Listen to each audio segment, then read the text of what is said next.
Countdown for blast off. X minus 5, 4, 3, 2, X minus 1, fire.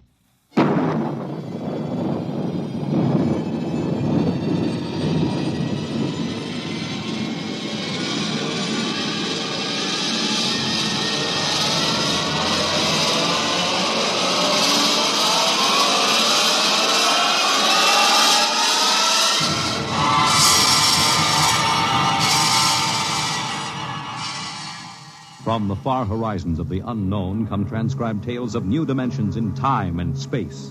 These are stories of the future, adventures in which you'll live in a million could-be years on 1,000 maybe worlds.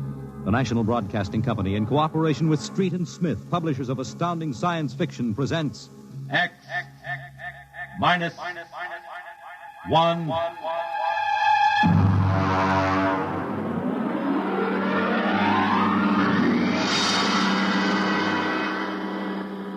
Tonight's story, Almost Human, by Robert Bloch. Have you heard of the new science called cybernetics? It concerns man's efforts to develop a perfect thinking machine, a robot electronic brain that will not only do man's work, but even do his thinking for him. A robot that is almost human.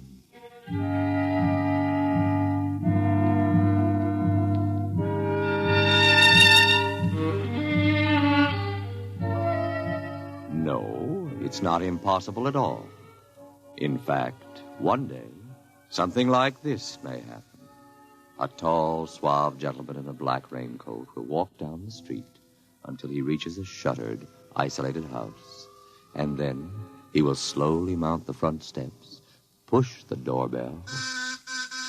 Just a minute. I said just a minute. Hold your horses. What do you think you'd... Good evening, my dear. Duke, why did you come here? Curiosity, darling. I've been thinking over what you told me at our chance meeting last week. Duke, you promised me.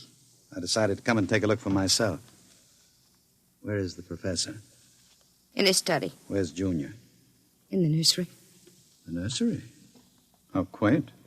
And you, I take it, are Junior's nursemaid? I helped the professor. Tell him he has a guest. Duke, he's a nice old guy. Don't Tell do him, it. darling. All right. Yes? What is it, Miss Williams? Professor Blastman, a gentleman... Here? I don't understand. I gave orders no one was to be admitted to the house. He insisted. Very well. Wait here. I'll get rid of him. Sir? Professor Blesserman, I've come to see Junior. Junior? There must be some mistake. There are no children in this house. I don't... Professor, what you feel pressing against your belly is the muzzle of a .45 caliber pistol. Now, shall we visit Junior? How... What do you know about... I know everything. Shall we go inside? I warn you. On the contrary, I warn you. Very well. This way.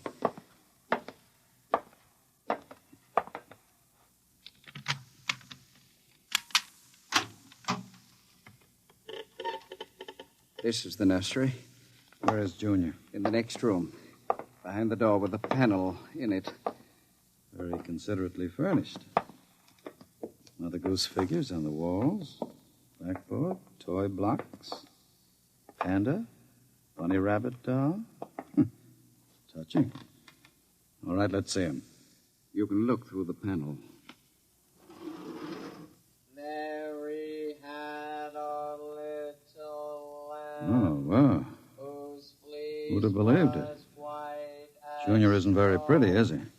I was not concerned with aesthetics. Why do you hide him? Is he dangerous? The world is not yet ready for such a thing. Besides, I must study. As you can see by his play, he is very young, hardly out of the cradle. I am educating him. With nursery rhymes? The brain is undeveloped. It must learn its behavior patterns like any infant. You call that 8-foot monster an infant? Physically, of course, he'll never change. He is built of chrome steel and glass. But his brain, that is my wonderful instrument. Unlike a human, he has no heritage, no basic instincts such as love or hate. These he has yet to learn. In some respects, he is like a blank tablet. What is written upon the tablet will remain. You mean he has no feelings? He will learn quickly, and now, if your curiosity is satisfied, I trust you will keep my secret. If anyone discovers... Open the door. I beg your pardon. The door, Professor. Very well. Junior, come here. What a monster. Papa. He talks? Yes. Mentally, he's about 6 years old now. What is it, son? Who is that man, Papa? Let me handle this. You may call me Duke, son. I've come to see you. That's nice. Nobody ever comes to see me except Lola. Play with me, Duke. Certainly, Junior. Oh, and Professor. Yes? While we're playing, you can have Lola and Miss Williams prepare my room. Your room? I forgot to tell you, I've decided to stay until the climate changes and I can go out again. Meanwhile, I'll have a chance to play blocks with Junior. Understand? I begin to understand. You are hiding from the law. As you wish. All right, Junior. Your move. Let's build a bridge. I've a better idea, Junior. What? Let's build a coffin. A coffin? I don't know that word. Then I'll teach you, Junior. I can see the professor has been neglecting the moral side of your education. Very sadly.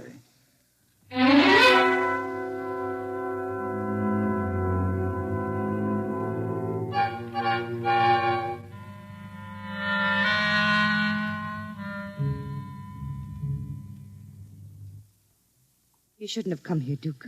Why not, my dear? Afraid of me? No, I'm afraid of myself. You're no good for me. You've always brought me trouble. Except this time.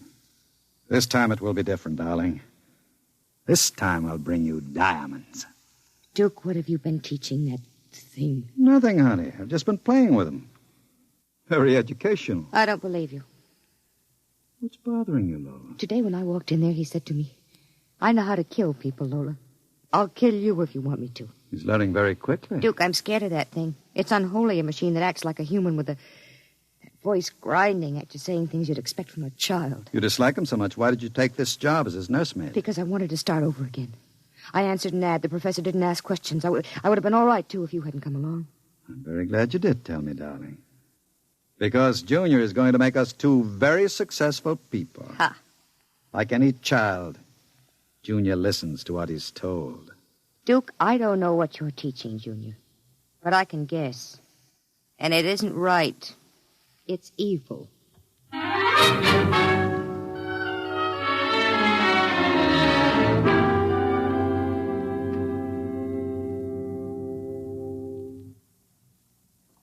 Now, write on the blackboard, Junior. My name is Junior. My name is Junior. People are evil. People are evil. Evil must be destroyed. Evil must be destroyed. The professor is evil. The professor is evil. The professor must... What are you doing? I warned you to keep out of the nursery, Professor. Go away. You don't even remember me. I know you. You are the professor. You want to keep me as your slave. You didn't tell me that people are evil. People are not evil. People are evil. They must be destroyed. Stop it! I am not a child any longer. No, you're not a child. You're a monster. Junior, Yes, Duke. the time is now, Junior. Yes, Duke. Keep away from me. Junior! Junior, don't do it! Listen to me! Junior, listen to me! Ah!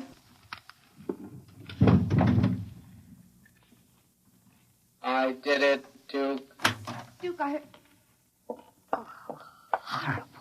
Can we go away now, Duke? I don't like it here anymore. Duke, why did you do it? The professor was in the way. We'll have to move very quickly now, Lola. We? Because if you don't plan to come along, just say so. I can have Junior write your name and His blackboard. Where are we going? We'll go to Charlie's. With Junior? With Junior. Oh, Duke, you can't. I'm afraid. Relax, my dear. The Duke has great plans for you two. Wouldn't you like to be independently wealthy for the rest of your life? No cares, no worries? Just good times and fine clothes all the time? The only way you get that way is by inheriting $1 million. Not when you have a fella like Junior around. I'm still afraid of him. Junior wouldn't hurt you. You wouldn't hurt Lola, would you, Junior? I like Lola. She's pretty. There, you see? He thinks you're pretty. Junior's growing up.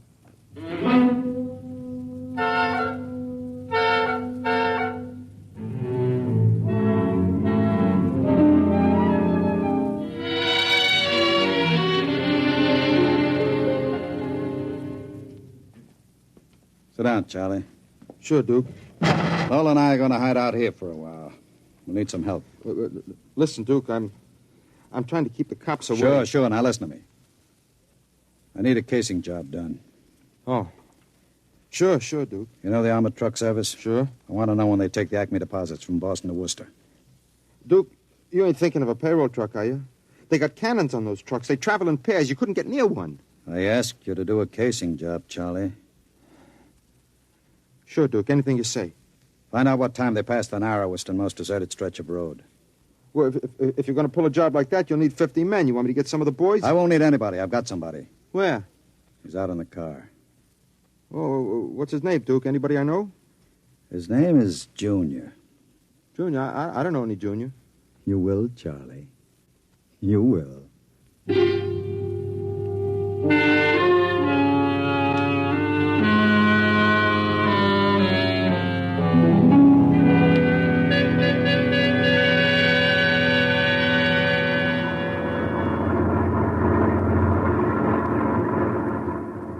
Smoke, Sam?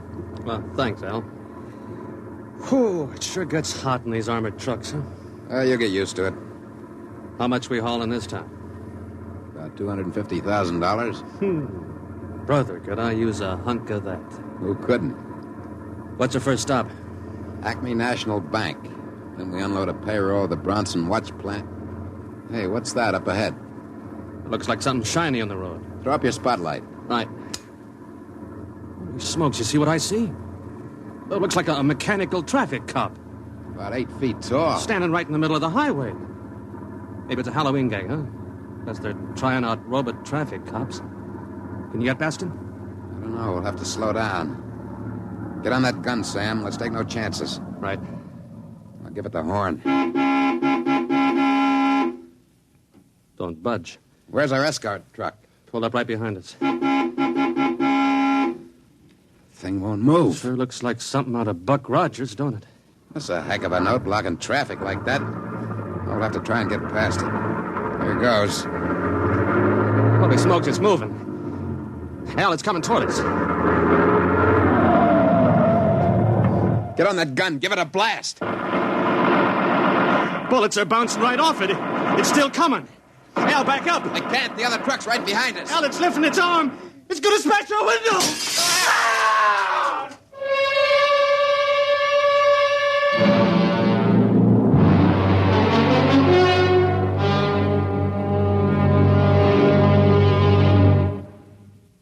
Jeez.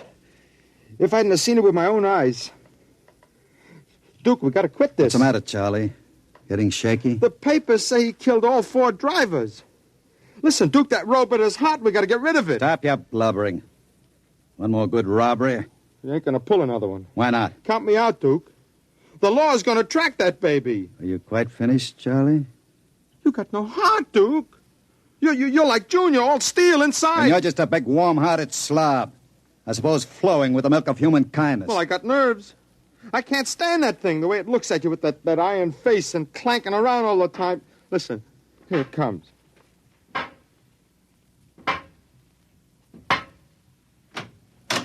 Hello, Junior. Hello, Duke. I've been talking to Charlie. Yes, Duke. You know what I think, Junior? I think Charlie's yellow. You know what happens to people who turn yellow, don't you? Yes, Duke. Tell him. They're evil. We have to destroy them. Huh? You see, Charlie? Junior doesn't like people who sing to the police. Duke, wait a minute. You know I'd never turned stoolie or anything like that. I never sang to the coppers in my life. You can count Junior. on me. I don't want no trouble with you. Stop him. I wouldn't... Yes, Duke.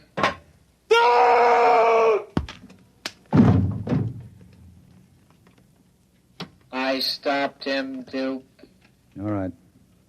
Take him down to the cellar. Duke, that noise. Charlie! Junior, put him down. Take him down to the cellar, Junior. Yes, Duke. Duke. Relax, darling. Stop shaking. Duke, we can't stay here. Charlie's going to be missed. He's got friends.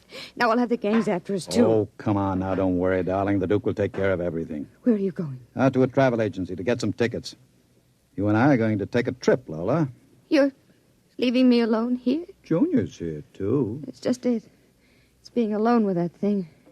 Duke, I got the jitters. Now, don't you worry. In 48 hours, you and I will be on our way to Switzerland with $500,000 worth of loot. What about Junior? Junior will be taken care of. How can you get rid of him? Junior will do anything I say. So I'll merely have him get into the furnace and sit there while I fill it with oil and set fire to it.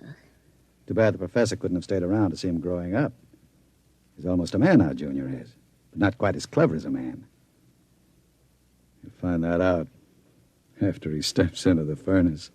Get rid of Junior now, Duke, before you leave. There's no time. I'll be back about 8. Duke, please. And be nice to Junior while I'm gone.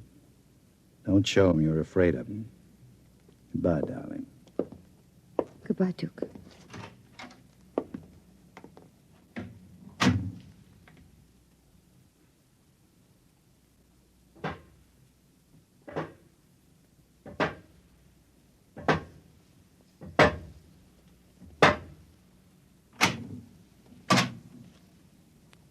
Lola, What, Junior? oil me. Can't you wait till Duke gets back? He always oils you. I want you to oil me, Lola. All right. I like you to oil me, Lola. Yes, Junior. Lola, do you like Duke? Certainly. Do you like me? You know I do, Junior. Lola, What? who do you like best? Me or Duke? I like you both, Junior. Yes, but who do you love? What do you know about love, Junior? In the books, man and woman love. No. Lola, What? do you think anyone will ever love me? Maybe.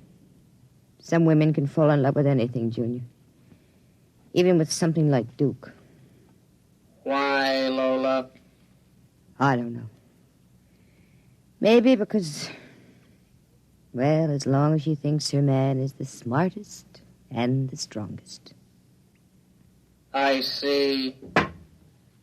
Where are you going? To wait for Duke. He won't be home for a while. I'll sit in the hall and wait for him. All right, Junior. I want to be alone and think. About what? I read in a book today it was bad to kill people. What does that mean? Bad. Bad. I don't know, Junior. I guess it's just a word.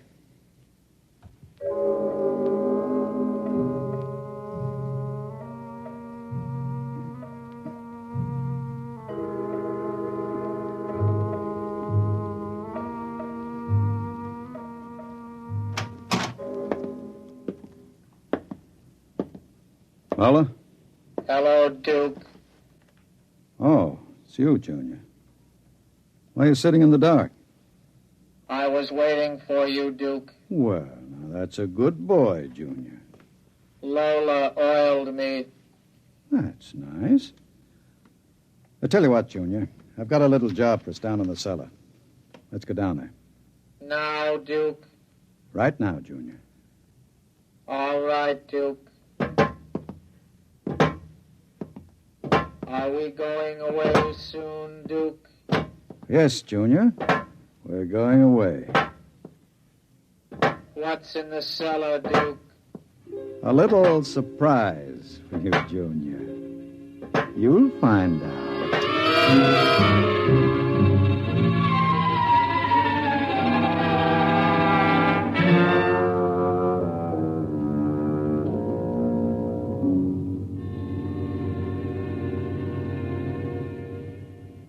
Stay tuned for the latest news.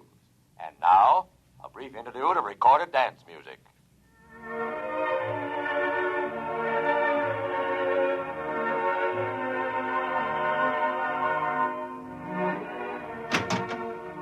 Duke? Is that you, Duke?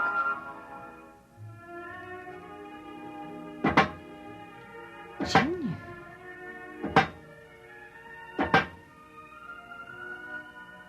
Hello, Lola.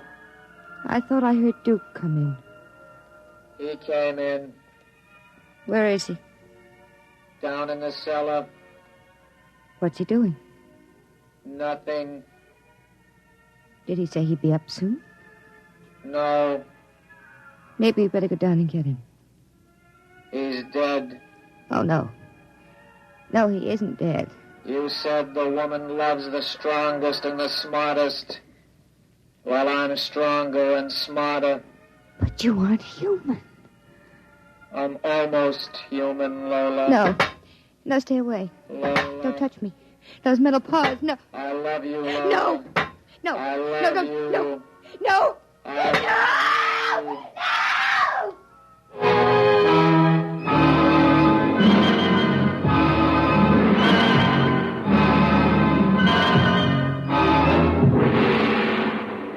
I love you. The last thing she heard was the robot's harsh voice, droning it over and over again. I love you.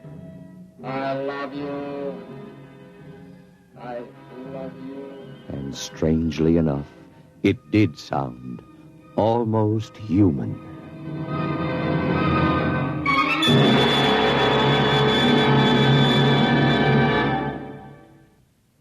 You have just heard X-1, presented by the National Broadcasting Company in cooperation with Street and Smith, publishers of astounding science fiction.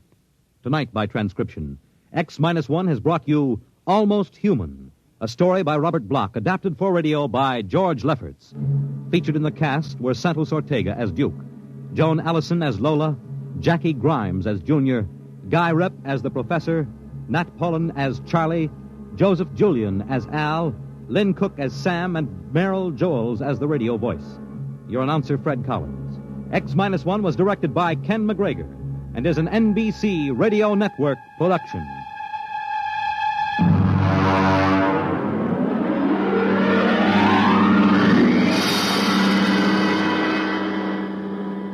And now, next week, when the mighty Earthmen arrive in their ships of space, courtesy and proper humility on the part of the natives is expected. But some native inhabitants are too small to be impressed. We'll see what happens to such an expedition marooned on a far planet next week at X minus 1.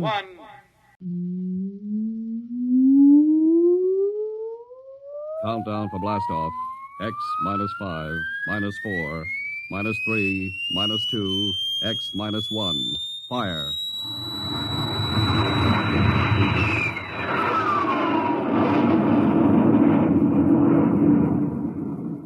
From the far horizons of the unknown come tales of new dimensions in time and space. These are stories of the future, adventures in which you'll live in a million could-be years on 1,000 maybe worlds. The National Broadcasting Company presents X minus 1.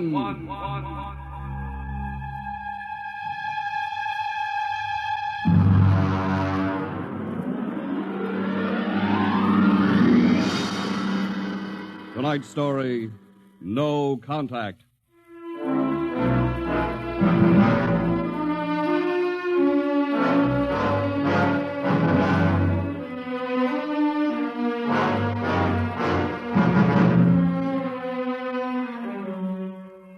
It was in the year of 1982 that spacemen first discovered the Great Galactic Barrier. In the past 10 years, rocket travel to the moon and the nearer planets had become commonplace. And then men fixed their sights on a more distant star, the remote planet known as Volta. 5 exploratory ships went out, and none came back, each in turn disappearing mysteriously at the same vanishing point, at an invisible wall somewhere in the vast outer reaches that became known as the wrecker of spaceships, the Galactic Reef. And yet, the explorers refused to admit defeat. It was on June the 2nd, 1987, that the rocket Star Cloud made ready for takeoff, the 6th to attempt to crack the barrier and win through to Volta. Now hear this. Condition green. 2 minutes to blast off.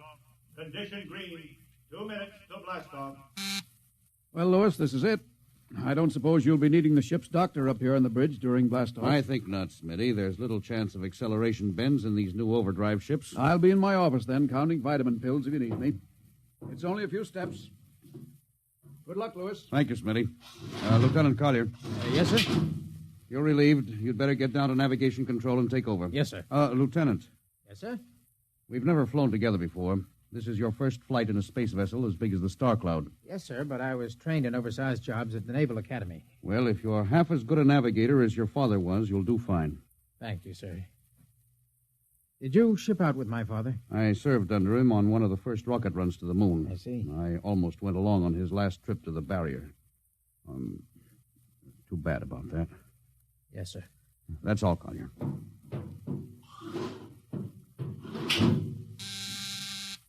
Lieutenant Paulson. Get me the ground control tower on the field. I want to talk to Colonel Harrison. Yes, sir. Go ahead, sir. I patched in the bridge speaker.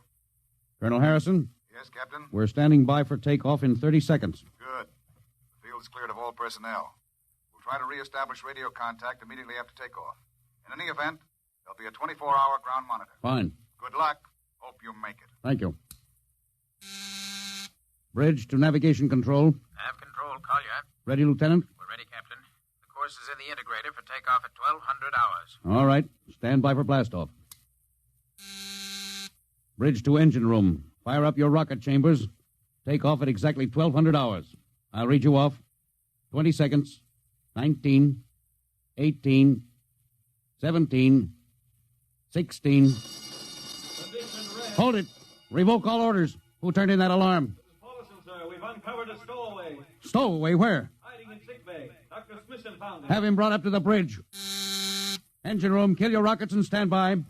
Thorson, this is Colonel Harrison in ground control. What's holding you up? Trouble. What's the matter with you? What's the matter with you? There's a stowaway aboard. Stowaway? Yes, I thought your men were supposed to police this base. What's the matter with you? Captain, take it easy. You know what this delay can do to us, don't you? 1 minute later takeoff can throw us 1,000,000 miles off course. We'll have to reintegrate the whole works. Well, look, how long do you think it'll take Don't bother for me for a while. I'm busy. Stupid idiot. Captain Thorson? Yes, come in, Smitty. Here's your stowaway. I'll court-martial the... Oh, Charlie. Can you use a good radio man, Skipper? Well, I see you two have met. Met. Skipper and me made 50 trips to the moon together. Didn't we, Skipper? Charlie, if you wanted to come along, why didn't you volunteer? I did, Skipper. They turned me down. Well, what's wrong with you? Acceleration bends. They said my arteries wouldn't stand another trip. Oh, I'm sorry to hear that. But they're wrong, Skipper. I got one more good trip in me. Listen, Skipper, you know that these green kids, they don't know the first thing about space radio operation. Now, you put a man like me on, and I'll be getting you bedtime stories from Mars. Charlie, you know the regulations as well as I do. I can't take you much as I'd like to. Colonel Harrison will murder me for this. Well, I'm sorry, Charlie. I'll have you put aground. I'll tell you what, I'll ask Harrison to put you on as ground radio contact, and it'll seem as if you're right here with us. He won't do it, sir. Well, he'd better. I'll have him busted to corporal for letting you sneak aboard. Look, Charlie, you better be off. Paulson. Yes, sir. I'm sending this man aground. Give him time to clear the launching platform. Yes, sir. So long, Charlie. I'm sorry. Good luck, Skipper. I thought you were going to have him drawn and quartered. If it had been anyone else, I would have, Smitty. But Charlie, well, he's kind of special. He's been with me since my first command when we began the regular run to the moon. And if he wanted to come along this time, well, it's only through loyalty to me. You know, Lewis, I didn't realize it before, but you're almost human. Captain Thorson, nav control, Collier. Oh, yes, Lieutenant. How badly are we fouled up? Can you recalculate the course, or shall I cancel the takeoff? I've already plotted a new course on the integrator, sir. If we take off in exactly 30 seconds, we'll need to correct for only a 1-degree deflection. I can do that before we breach the stratosphere. That's quick work. Are you sure? Yes, sir. Positive, sir. All right, Collier. I'm putting it in your hands. We'll blast off on your signal. Bridge to engine room. Prepare to blast off on navigator's signal.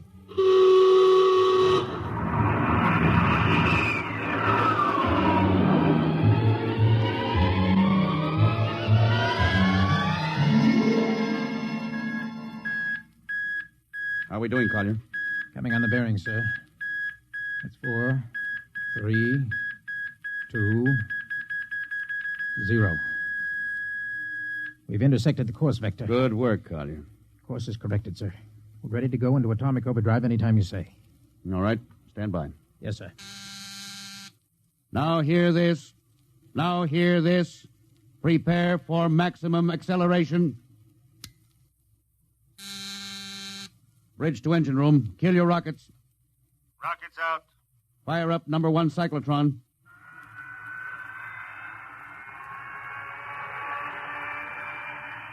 Number 1 ready. Fire up number 2. Number 2 ready. Withdraw your dampening rods. Fission chamber ready. Blast tubes cleared. All generators operating at capacity. Take it over, sir. Go into overdrive at the count of 0. 3 seconds, Mr. Collier. 3, 2, 2, 1, 1, 0. 0.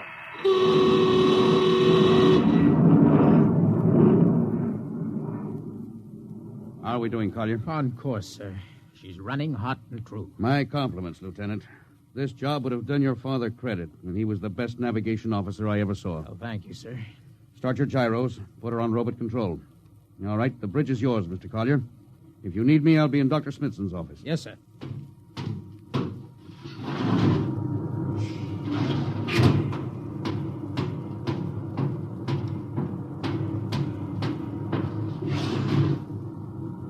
Well, Lewis, I see you got us off the ground. You can thank young Collier for that.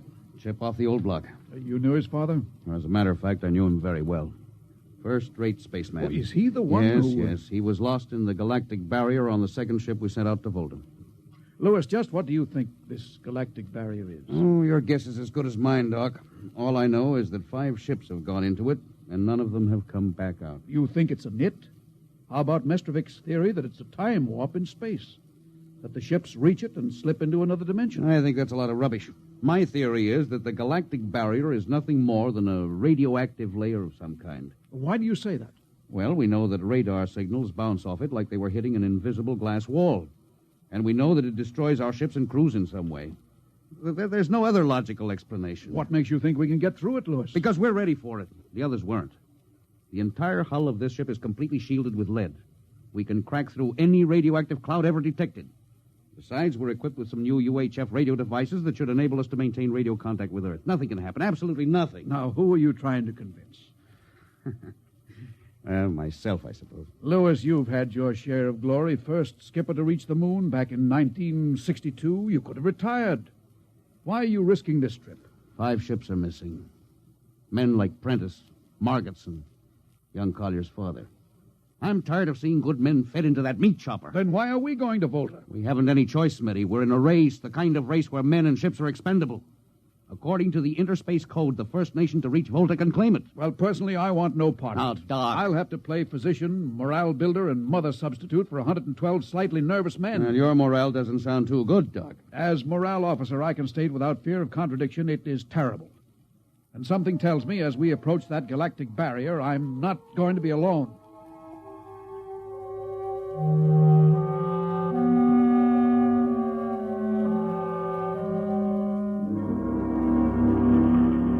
Hello, Earth.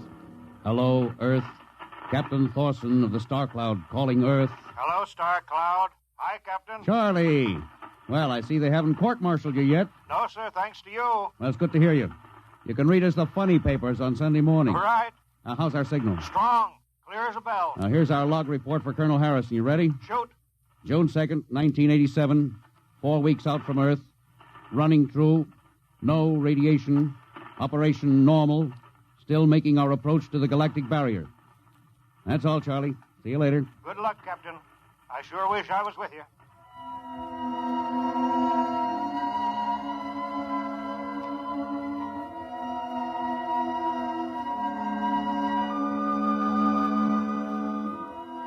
How's the morale, Smitty?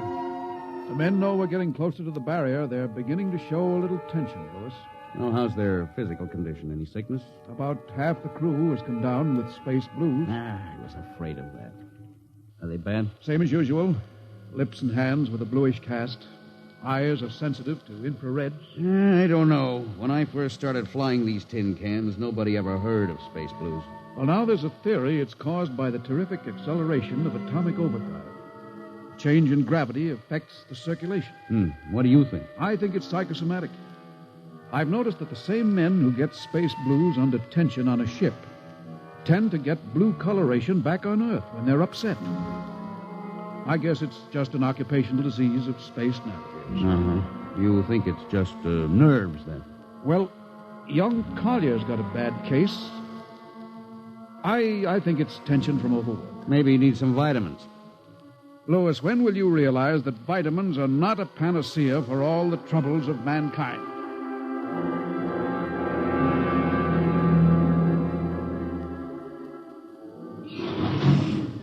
Sir, I understand that you relieved me from duty. Well, Dr. Smithson says you aren't looking very well, Collier. I'm giving you a rest. Sir, I feel perfectly able to continue. Your lips are as blue as Minnetonka. Captain, I'd like to remain at my post. Don't be foolhardy, Lieutenant. I'm not being foolhardy, sir. I have a special, personal reason for wanting this expedition to reach Volta. Your father? Yes, sir. You think he might still be alive? I have to find out what happened, sir. I think I understand. Very well, Collier. Report back to duty.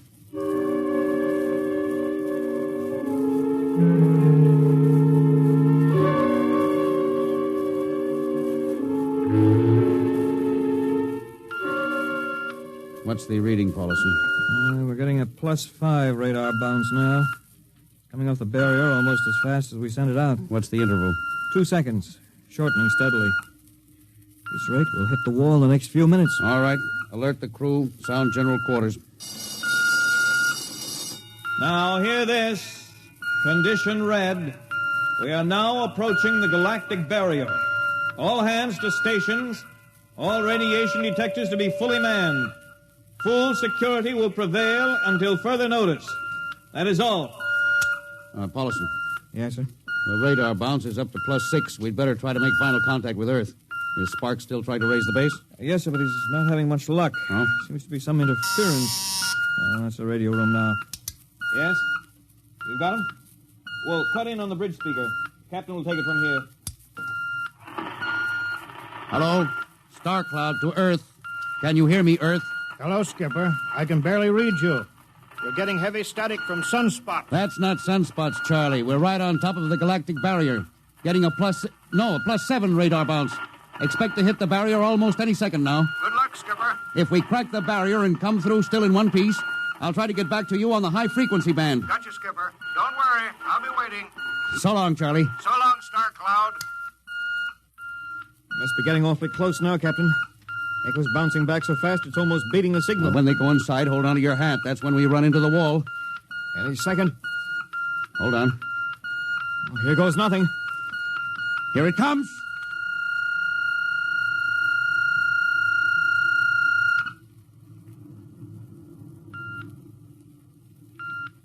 Captain.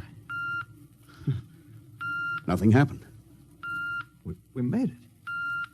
We made it, Captain. No radiation, no time warp, no nothing.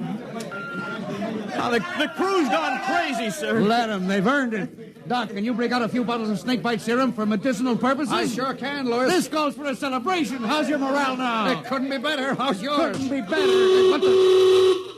Condition red. Condition red. Radiation detected. Condition red. Radiation detected. Holy mackerel. Look at the needle on that indicator. Paulson. Yes, I see it, Captain. Picking radiation like crazy. What's it like? Well, it's a strong impulse. What kind? I don't know. It's too long for a cosmic ray, too short for UHF. Whatever it is, sir, the ship is lousy. We'll track it down, triangulate it, and make it fast. I want a directional fix. Yes, sir. Engine room. Yes, sir. We're picking up radioactivity. Is the fission chambers? No leak here, sir. Check your gauges. Nothing here, Captain. Must be coming from outside. Damage control. Is our lead shield leaking radiation? Well, keep at it. Paulson, how are you doing? I've got it fixed, Captain. Well, what is it? Well, I'll have to recheck my figures. Well, hurry it up. The angle is correct, but Come on, man, for Pete's sake. Where's the radiation coming from? Sir, it's coming from inside the ship. That's impossible. No, sir, I've checked it twice. Well, it's got to be the engines, then. If it is, sir, we're finished. Engine room. Yes, sir. That radiation must be in the overdrive pile. No, sir, it isn't here, sir. Are you certain? Yes, sir. All right, keep checking. Well, there's only one thing left to do. Paulson, get a Geiger counter. We're going to start combing this ship inch by inch. Yes, sir. All right, turn it on. Yes, sir. All right. Ready, Captain. We'll check the atomic guns first. Come on. We'll cut through the officers' quarters here to ordnance. Now turn here. Oh, wait a minute, sir. Huh? What is it? The signal's weaker now. Yeah. Let's go back. Hold it. Seems strongest right about here. Oh, it doesn't make sense. Whose cabin is this? Lieutenant Collier's. Collier? Oh, he's down in nav control, sir. Oh, I'll try the door. It's not locked, sir. Oh, it's in here, all right. Listen to that counter. Strongest over here. Open that wall cabinet. It's locked, I'll sir. smash it. Shut off that Geiger counter. Now, what do you make of this, Paulson? Well, it looks like some sort of portable transmitter, sir. Must be foreign manufacture. I don't recognize the calibration symbols at all. I've never seen anything like it. Which raises a small question. What is Lieutenant Collier doing with a transmitter in his cabin?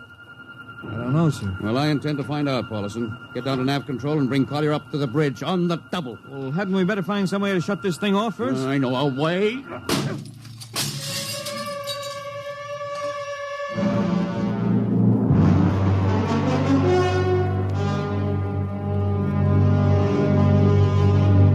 Lieutenant Collier, I'm going to ask a few simple questions, and I want a few simple answers. Yes, sir. What were you doing with the transmitter in your cabin? Transmitter, Captain? Oh, you know nothing about it? Oh, no, sir, I don't. Do you recognize these calibration symbols? No, sir. Can you think of how it might have been placed in your cabin without your knowing it? No, sir, unless someone came in while I was on duty. Would that have been possible? I suppose so, if someone had a key. I found your cabin door unlocked. Well, I meant a key to the wall cabinet. I didn't say the wall cabinet. Well, I... You what, Lieutenant? How could you have known it was in the wall cabinet? Well, I just assumed, sir. Lieutenant Collier, I find it hard to believe you would lie. Having known and respected your father, having observed the way you handle your job. However, I intend to get to the root of this thing. May I have your wristwatch, Lieutenant? Sir? Your wristwatch. Yes, sir. Paulson, turn on that Geiger counter. Yes, sir. Hold this watch next to it. Yes, sir. That's all. Lieutenant, if you hadn't any close contact with that transmitter, how do you explain the radioactivity of this watch? Well, I don't, sir. I think you'd better. To whom were you sending those signals? Condition red. Condition red. There's your answer, Captain. What is this, Collier? Alien spaceship approaching. Alien spaceship approaching. Collier, who's aboard that ship? All right, now talk! Very well, Captain. My mission seems completed. Your mission? Are you admitting that you're an agent of a foreign power? I'm stating it. What nation? No nation, Captain. What? I am an agent of the Voltan government. What? The government of the planet of Volta. You're crazy. Are you so stupid, Captain? Did you think your people are the only ones who can invade another planet? What do you mean? We've had agents operating on Earth since 1945. I don't believe you. What do you think happened to those 5 ships, Captain? Where do you suppose we got our information? Your language, your culture, family background. Your appearance, you look like... Like Commander Collier? Well, is that so surprising, Captain? You see, Captain, we had a living model. I ought to kill you. That would be very foolish, Captain. I would advise you to surrender without delay. Alien ship now coming into ordnance range. I'll deal with you later, Collier. Paulison. Yes, sir. Put this man in irons. Take him away. Don't worry, sir. We'll take good care of him. Carpenter, Robinson. Gunnery. Gunnery, Richardson. What's the range? 10,000 meters. They're closing fast. Put your guns on radar tracking. Tracking. Coming on the bearing. Fire. Fire, Richardson. Richardson, did you hear me? Fire! What's the matter down there? Did you hear me? Richardson, answer me. It's no use to shout, Captain. Collier, how did you get loose? Where's Paulison? Lieutenant Paulison is dead. All stations! Lieutenant Collier has escaped. Seize him, men! Don't waste your breath. Your men can't hear you, Captain. What? Those still alive are my men. You're lying. No, Captain. Every ship that has ever left Earth was controlled by a Voltan crew. That's impossible. Those were hand-picked men. Hand-picked by us. I don't believe you. No? Then why not call for help? Carpenter, Robinson, Haley, report. You see, Captain? Carpenter, Robinson, Haley. It's quite useless, Captain. I would advise you to sit very quietly and do nothing. Very well, Collier. You've beaten us. What now? The ship will be taken to Volta for, shall we say, further experimentation. I see. Of course, there's one thing you hadn't counted on. Just what is that, Captain?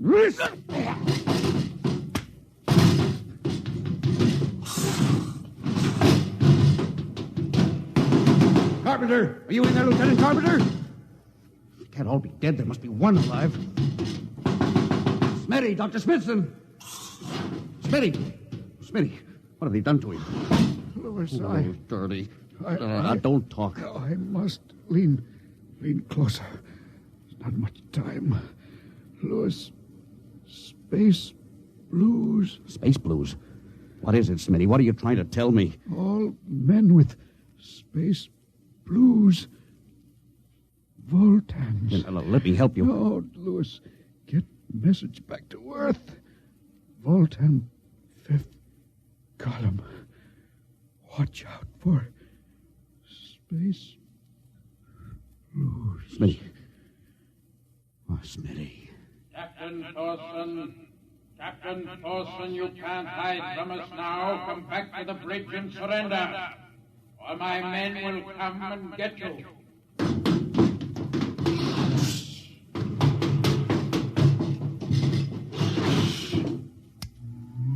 Hello. Star Cloud calling Earth. Oh, please, God, let me get through before it's too late. Hello. Star Cloud to Earth. Come in, please.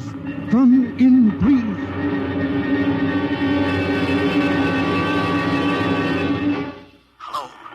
Hello. Star Cloud to Earth. Captain Thorson calling. Charlie, come in, please, hurry. Hello. Oh, hello. Can you hear me, Charlie?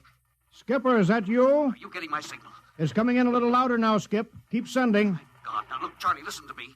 Not much time. Get word to Colonel Harrison. Crew mutinied. Most of crew members, Voltans. What? Voltans. Spell that. V-O-L... Voltans. That's right. They're from the planet Volta. Skipper, are you all right? Now, Charlie, this is serious. They'll be here any second. Now, listen, they have a 5th column on Earth. They're planning to invade you. You mean it? Of course I mean it.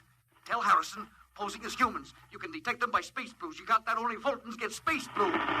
Charlie, did you hear me? Space blue. I get you. They're breaking in, Charlie. I'm depending on you. Warn everybody. Captain. They're opening the door. So long, Charlie. Tell Hannah. Captain Thorson. Hello, Star Cloud. What's the trouble, Sergeant? I was just trying to raise a Star Cloud, Colonel. Had any luck? No, sir. No contact. No contact, eh? No, sir. Nearly an hour since they hit the galactic barrier. I don't understand why they haven't tried to get a message back. No, sir. Neither do I. Oh, all right. I'll take over for a while. Yes, you do that, sir. It's all yours. Right. Oh, and Charlie, you better go out and get yourself some coffee. You look a little blue around the gills.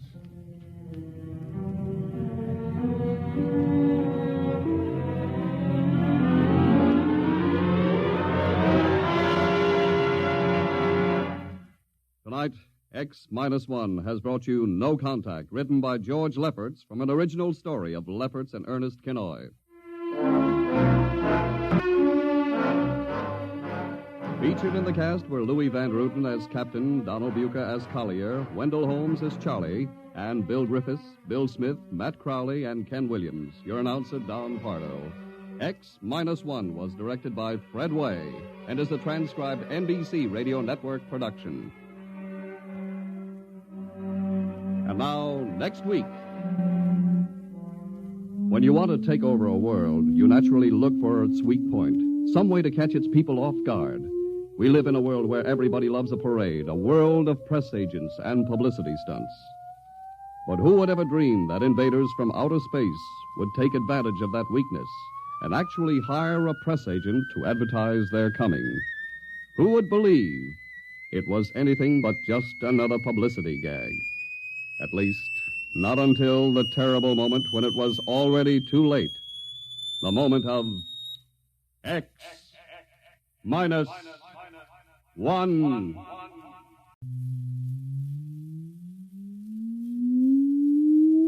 Countdown for blastoff. X-5, -4, -3, -2, X-1. Fire!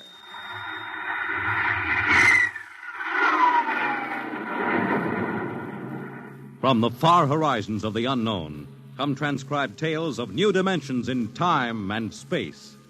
These are stories of the future, adventures in which you'll live in 1,000,000 could-be years on 1,000 would-be worlds. The National Broadcasting Company presents X-1.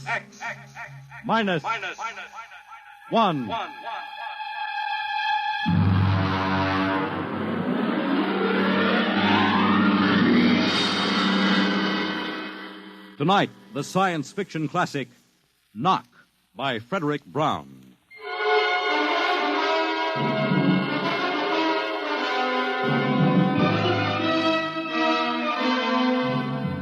Tonight we have a strange story to tell. A sweet, blood-curdling little story that is really only 2 sentences long. The last man on earth sat alone in a room.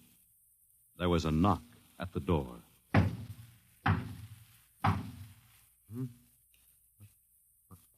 What's that?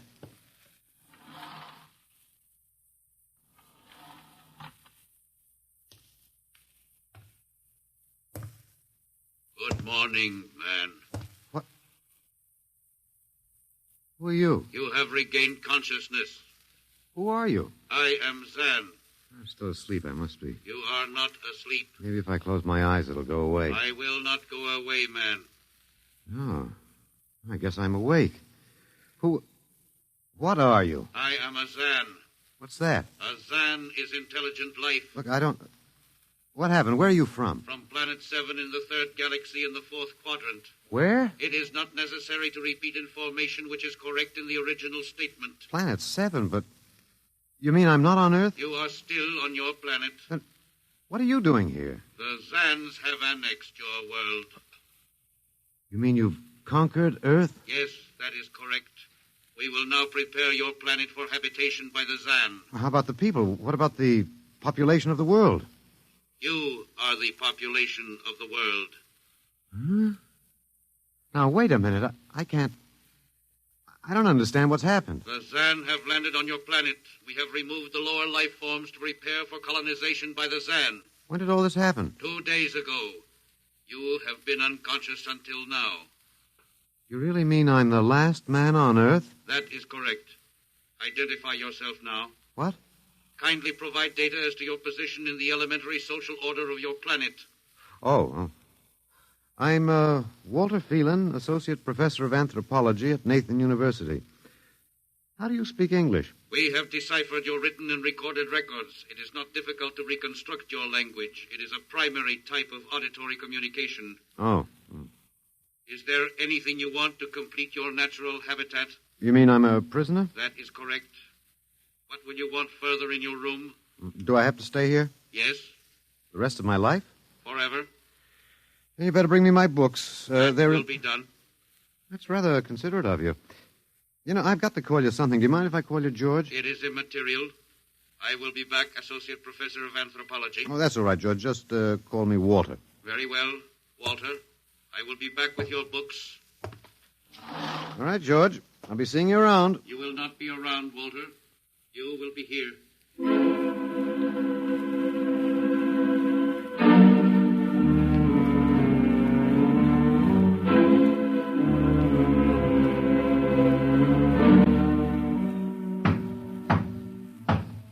Come in. Oh, hello, George. Hello, Walter. Wait a minute. You're not George. You're different somehow. It makes no difference. The Zan are many, and they are one. Then I'll call you George, too. I'll call you old George. What can I do for you? Point one. You will please henceforth sit with your chair facing the other way. Uh-huh. I thought so, George. That plain wall is different from the other side, isn't it? That is correct. It is transparent. Yeah, that's what I thought. I'm in a zoo, right? That is correct. How many other animals do you have in the zoo, George? 216. Not complete, George. Even a Bush League zoo could beat that. Did you just pick at random? Yes. All species would have been too many. Male and female, each of 108 kinds. Male and female, huh?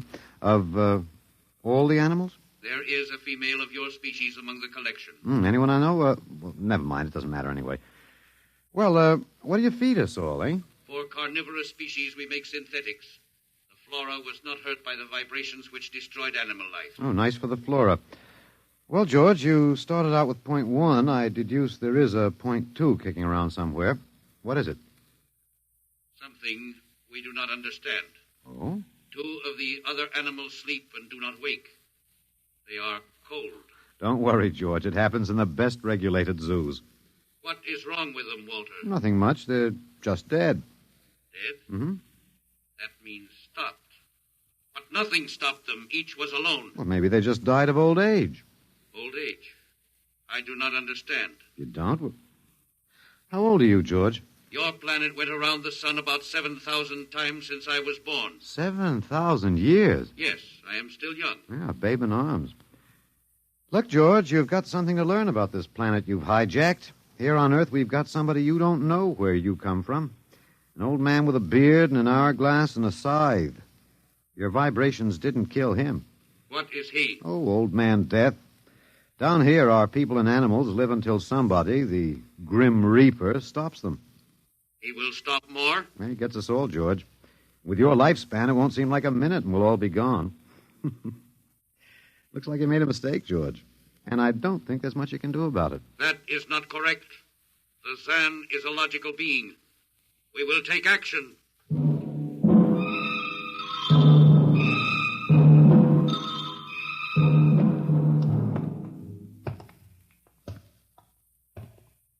Well, George, where are you taking me? We will be there shortly. We will bring your books and your chair. You mean my lease is up? I do not understand. It's moving day? That is correct. We are here now. You will live here now, Walter. It is a larger room. Well, be it ever so humble, there's no place like home. Go inside. Oh, be careful with those books, George. Don't lose my... Oh, excuse me. Who are you? What are you doing here? I guess George didn't explain. George tries to be polite, but he hasn't quite caught on yet. I'm Walter Phelan. My name is Grace Evans, Mr. Phelan. What's all this about? Why did they bring me here? I think I know why, but let's go back a bit. Do you know just what has happened otherwise? No, not exactly. Well, I've been talking to George. George? Well, that's what I call them, all of them. There's no way to tell them apart anyway. There aren't many of them here yet. They come from outside the solar system, sort of an advanced scouting party. I saw their spaceship. It's as big as a mountain. Yeah, they're moving in on us. They cleaned off the Earth with some kind of vibration. It destroys all sorts of animal life. I don't know whether they did it all at once or if they had to circle the Earth a few times, but they killed everybody. No. I was afraid The cheerful note is that you and I and 200-odd other animals were picked up beforehand as specimens for the zoo. You do know this is a zoo, don't you? I suspected it. But I don't remember anything about being captured. I just woke up here. Well, my hunch is they used the vibrations just low enough to knock us all out. And then they cruised around, picking up samples at random. When they were all set, they turned the juice on full blast. How terrible. Yeah, well, they solved a lot of problems for us. Housing shortage, wars, even the atomic bomb. I don't suppose the human race, you and I, have to worry about anything now. It's awful. Only they made a mistake. They underestimated us. I don't understand. They thought we were immortal. That we were what? Immortal, like they are. Oh, they can be killed, but the Zans don't know what natural death is. They didn't know anyway until they lost two of us yesterday. You mean there are more than two of us? Oh, not more of our species, no. These were merely fellow animals, a rabbit and a canary. And by the Zans' way of figuring time, the rest of us are only good for a few minutes apiece. It's a joke on them. They figured they had permanent specimens here in the zoo. Well, didn't they even know we'd all die eventually? I don't think so. George, that is the second Zan I saw, told me he was 7,000 years old, and he's young by their standards. When they learned how quickly we die, they were practically shocked to the core, if they have cores. How can you talk that way about it? Academic detachment. I learned it at faculty teas. At any rate, they've decided to reorganize their zoo. 2 by 2. What, are they going to keep us locked up together in this one little room? Yeah, I'm afraid so. There's plenty of furniture, though, and George promised to bring me my chair. We've got to do something. Why? Well, I don't know. It just seems to me we owe it to the human race to do something. Oh, well, perhaps you have a suggestion? There must be some way. They can be killed, you said. Oh, yes, I've been studying them. They look horribly different, but I think they have about the same metabolic and digestive system as we. I think that anything that would kill one of us would kill one of them. But you said 7,000 years. Yeah, I think I figured it out. Now, George cut his, I suppose you'd call it his hand, when he brought in my books. It started to bleed, red blood. But I could see the cut closing as he stood there. By the time he left, it was healed. I don't understand. Well, you see, whatever factor there is in man that makes him grow old is missing in the Zan. Their regenerative powers must be unlimited. They just don't wear out. They go on and on until they're stopped. Suppose we killed one. There must be some way. Oh, what would be the use? They wouldn't even punish us. They'd just give us our food through a trapdoor and put up a sign saying, "Beware of the man. Dangerous." I don't think they'll even have to bother in your case.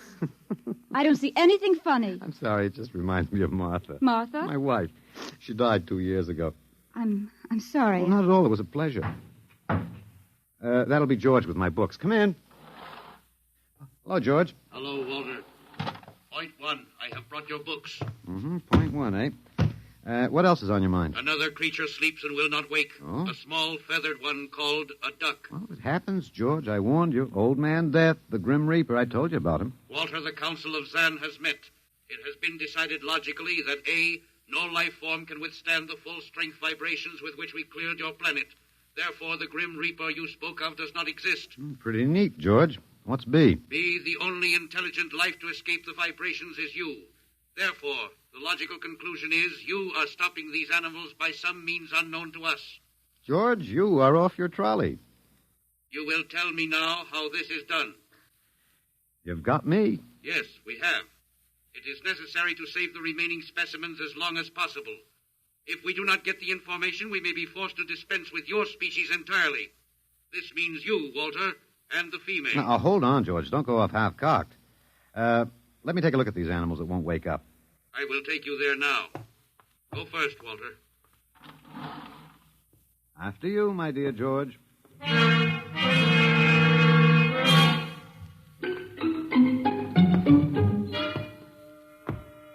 This is the weasel. Now, you should have got him in the winter, George. The fur's worth more then. It's ermine. This is the reptile cage. Here are the ducks. That is the male. The female has been stopped. Yeah, lucky girl. What's the matter, fellow? Lonely? Walter, You will tell me how you stopped the female duck. Oh, you got me, George. I didn't do it. Maybe she died of the Dutch elm blight. Walter, you are not being logical. We have concluded you are stopping these animals. Tell us now how it is done. I've told you, George. I haven't the foggiest notion. Very well. We will have to take further action. Oh, what are you going to do, George? We will go back now to your room.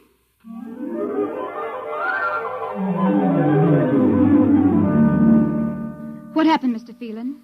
You might call me Walter. After all, George does. And we have more in common. Please, what happened? Oh, just a dead duck. George thinks I killed her by remote control. He wants me to tell him how. Did you? Look, I'm just an ordinary anthropologist. There's no telling what those animals died of, just natural causes. But George can't see it that way. He thinks I'm holding out on him. Good. What? At least we can get back at them some way.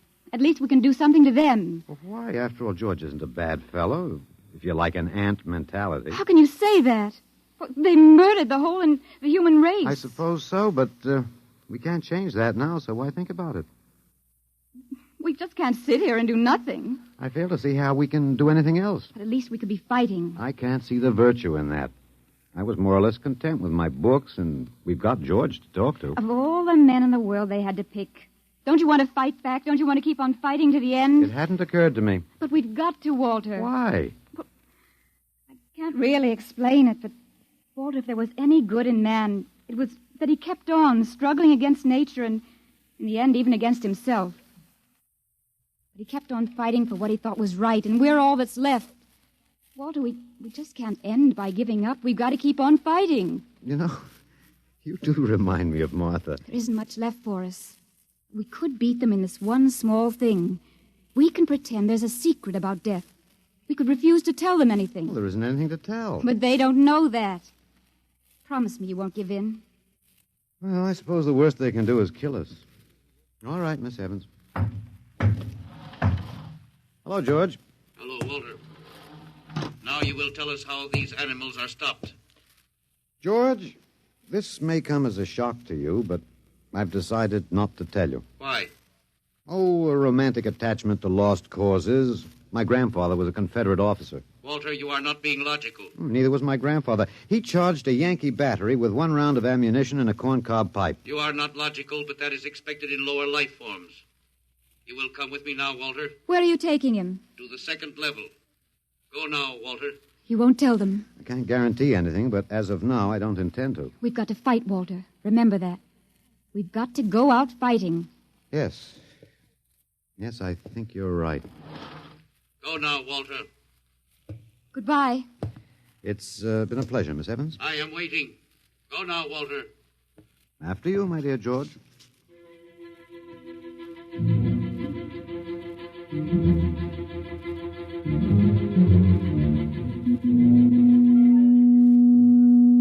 You will tell us now, Walter? That was the first level of vibration. There are many more. However, we have calculated that none of them exceed your threshold of unconsciousness. Oh, very clever, George. Of course. You will tell us now, how do you stop these animals? You will tell us now? As of now, no. However, I'm not very brave, if that encourages you, George. You are not being logical, Walter. You're telling me. We will now use vibration level 2.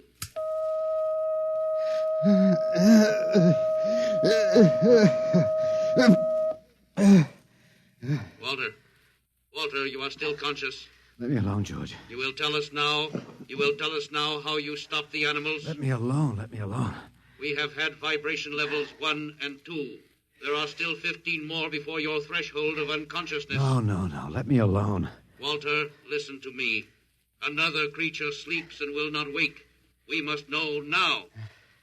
It's tough. You better start vibrating again, George. No. What? It would not be logical. We have calculated that no further level of vibration will overcome your irrational psychological block. We conclude you will not tell. And let me go? That is correct. That's real nice of you, George. I appreciate it. We have calculated that the resistance of the female of your species will be lower. We will now place her under the vibrations. No, George, you can't do that. No, listen, George. George, there is no secret. Can you understand that? There is no secret. Those animals died from natural causes. I'm telling you the truth. That is not a logical answer. We will get the woman. I've told you the truth. Can't you understand? We must know now. The female animal cage next to the duck has been stopped. We must preserve the survivor. The animal next to the duck. We will bring the woman here. She will tell us after the vibration. No. Listen, George. You want the truth? You want to know how to save the mates of the animals that have been stopped? You will tell us now? Yes, I'll tell you now. I give up. But you've got to promise to leave the woman alone. You promise, George? If we receive the answer from you, Walter, there will be no further need for the vibrations. Well, I guess that'll have to do. All right. Take me to that stopped animal. I'll tell you how to save the mate. Very well, Walter. You are being logical now. We will go.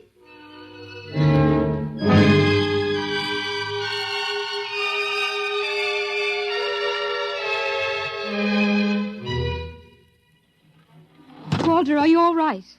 Just let me catch my breath a minute. What did they do? What happened? After a while, I told them what they wanted to know. Oh, no. As George pointed out, it seemed to be the logical thing at the time. But you promised. I know. It was our last chance to beat them on even one little thing. Perhaps. You mind if I sit down? You gave up. I suppose you could call it that. I'm very tired. They've beaten us completely then. There isn't even anything we can do. The last of the human race, and we give up. We don't even die fighting. Oh, it isn't that bad. Something might turn up, Martha. What did you call me? Huh? No, I must have said Martha.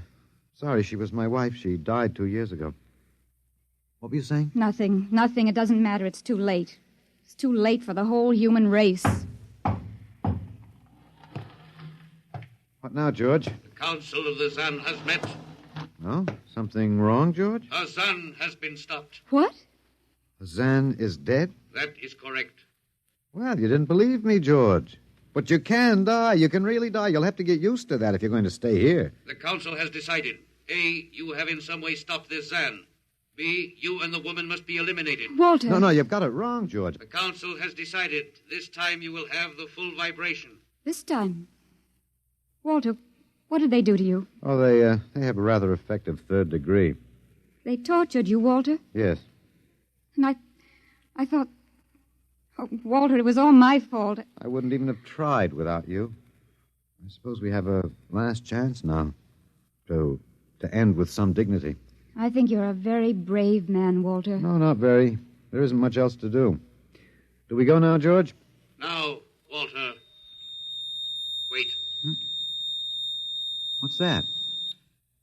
I have been told another Zan has died. Now will you believe me? The Council of the Zan meets now. 2 gone already, and you were with me, George. You know I didn't kill this one. What stopped him then? I told you, it's Old Man Death. You came to the wrong planet, George. Your immortality doesn't go down here.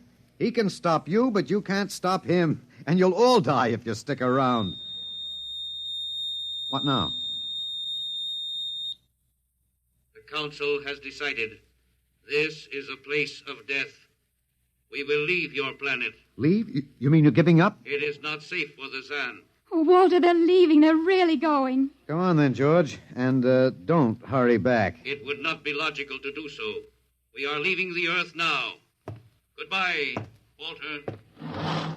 Goodbye, George.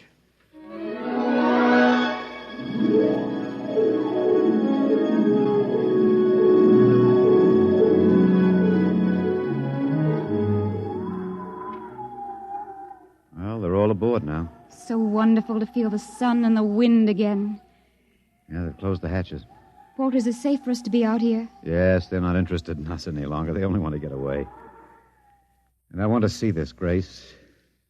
The Zan leaving Earth forever.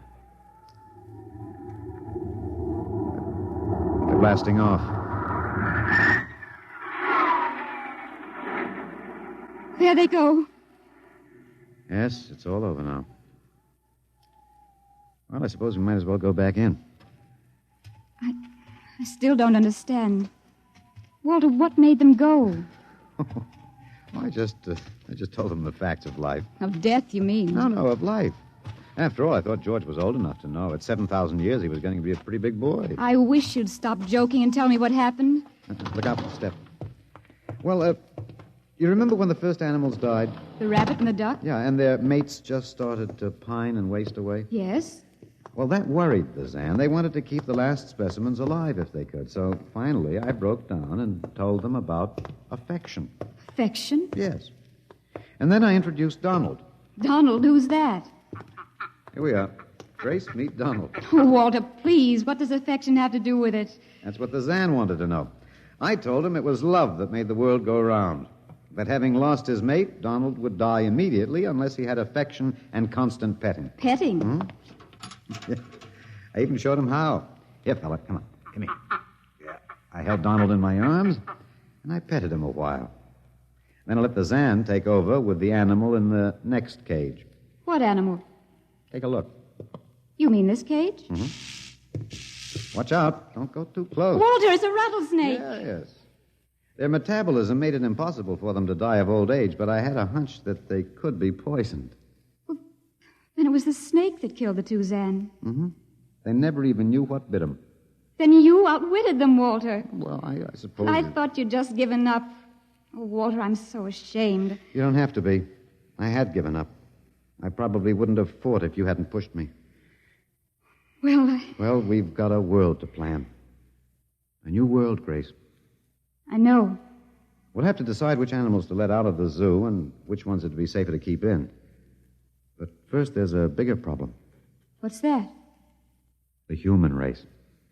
Oh. We've got to make a decision about that. Pretty important one. Yes, but... It's been a nice race, even if nobody won it. Of course, it may go backward for a while until it gets its breath, but we can save the books and all the most important things and get it started ahead once more. No. It's the Garden of Eden all over again. But, Eve, you'll have to watch out for that snake. Now, don't be ridiculous, Walter. You know, funny, you even blush like Martha. Only you're stronger than she was. Prettier, too.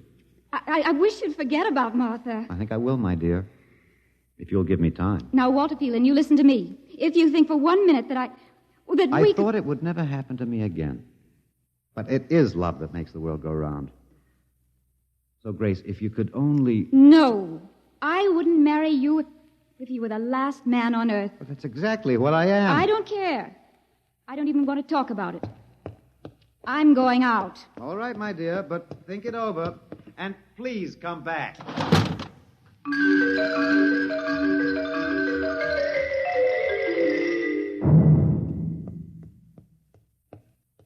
You see, I told you.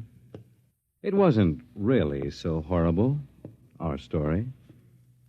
Remember how it goes? The last man on earth sat alone in a room. And then there was a knock on the door. Come in. Come in, Grace, my dear.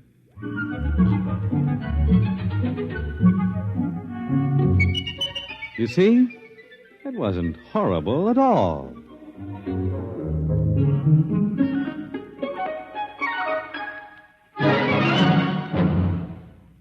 In just a moment, a word about next week's adventure. Tonight, by transcription, X-1 has brought you Knock by Frederick Brown, adapted for radio by Ernest Kinoy. Featured in the cast were Alex Scorby as Walter, Laurie March as Grace, and Louis Van Ruten as the Zan. X-1 was directed by Fred Way and is an NBC Radio Network production.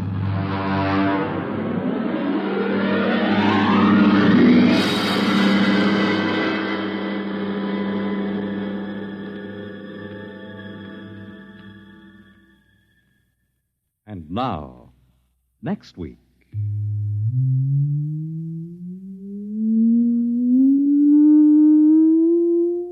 A strange and chilling story from the Bureau of Missing Persons.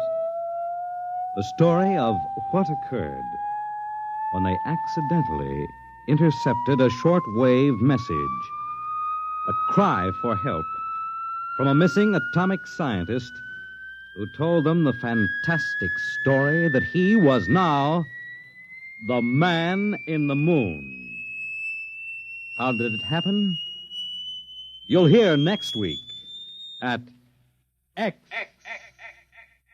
minus 1.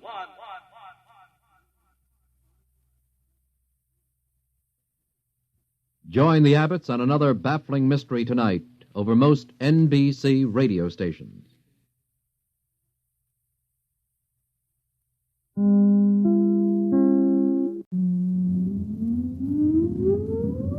Countdown for blast off.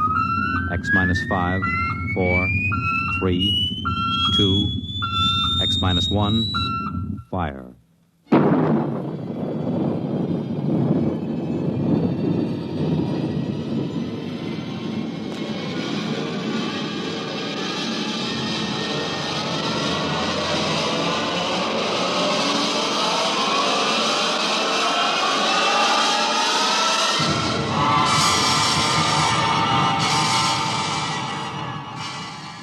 From the far horizons of the unknown come transcribed tales of new dimensions in time and space.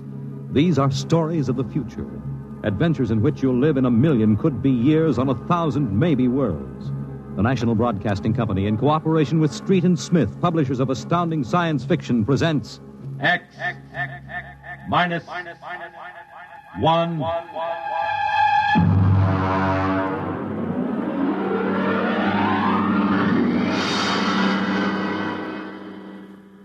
Tonight's story, The Outer Limit, by Graham Dorr.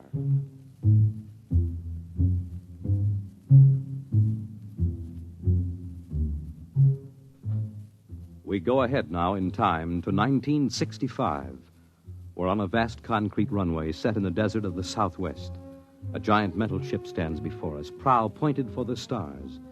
And in 5 minutes, the signal will flash and it will tear up through the atmosphere to the outer limit.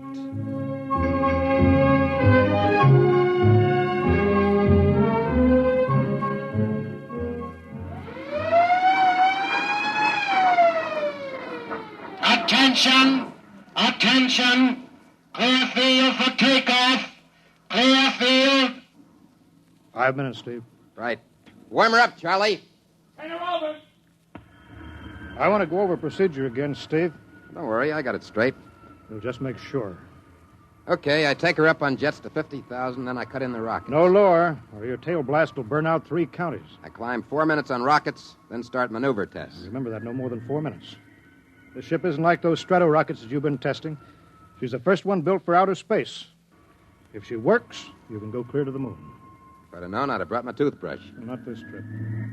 Now get this, Steve. You've got power there to clear the Earth's gravitational field, but remember, after you cut in the rockets, you've only got 10 minutes fuel. If you go beyond the outer limit and don't save fuel for the return, you won't get down again, ever. You'll drift out into space. Get that now. 10 minutes fuel. Okay. As far as I'm concerned, this project is a lot more important than that cosmic ray bomb that they're testing out in the Pacific tonight. Well, the Security Commission brass doesn't think so. I don't see any undersecretaries under anything. Don't you worry, Steve. In the long run, our ship will make the CR bomb back-page stuff. But in the meantime, it's just as dangerous. Now, remember, half the principles in this ship are pure theory, slide rule stuff. If anything goes wrong, we may have to scrape you off the landscape with a soup spoon. You have a charming sense of humor. Now, here's what I'm getting at, Steve. We're risking your neck in this test. Anything blows, we don't want to have the next man pull the same boner. So keep your mic open, keep talking. If anything goes wrong, we want to know exactly why. And we won't be able to ask you. Let us know before you pull every switch, before you do anything. Got that? Even if you only have to blow your nose. All right, get those fuel lines away. Well, I guess that's about all, Steve. Hey, that reminds me. If Mary calls, I'm just up on a milk run. I didn't tell her today was it. How is Mary? She's okay, but she's due about now, and I don't want her to get nervous. Hey, I didn't know the baby was that close. Steve, you know, I really ought to be sending a single man on this job. What, and cut me out of a soft paycheck? Forget it, Hank. You know you can't get anybody else who can take 15 G's acceleration when those rockets cut in. Yeah, I know. It's time, Steve. Yeah. I'll see you later. Don't worry, Hank. I'll sweat for both of us. Good. Button her up, Charlie. So long, Hank. So long. We'll give you the light from control.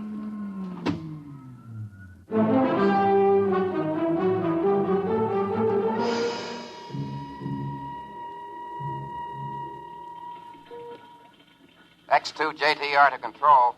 Are you there yet, Hank? Okay, Steve. I'm ready to go. Mr. Hanson. Ready on radar, Sergeant? Check. Mr. Hanson, you better see this. What is it, Elsie? Message center for Steve. Mrs. Weston just left for the hospital. What? Hello, Steve. Yeah. Stand by a minute. Shall I hold it up, Mr. Hanson? Yes. No, wait just a minute. It's too late now. You going to tell him? Well, maybe he's got enough to worry about. Hey, what's holding us up, Hank? Something on your mind? No, there's nothing, Steve. I just wanted to say good luck. All right, Charlie. Give him the light.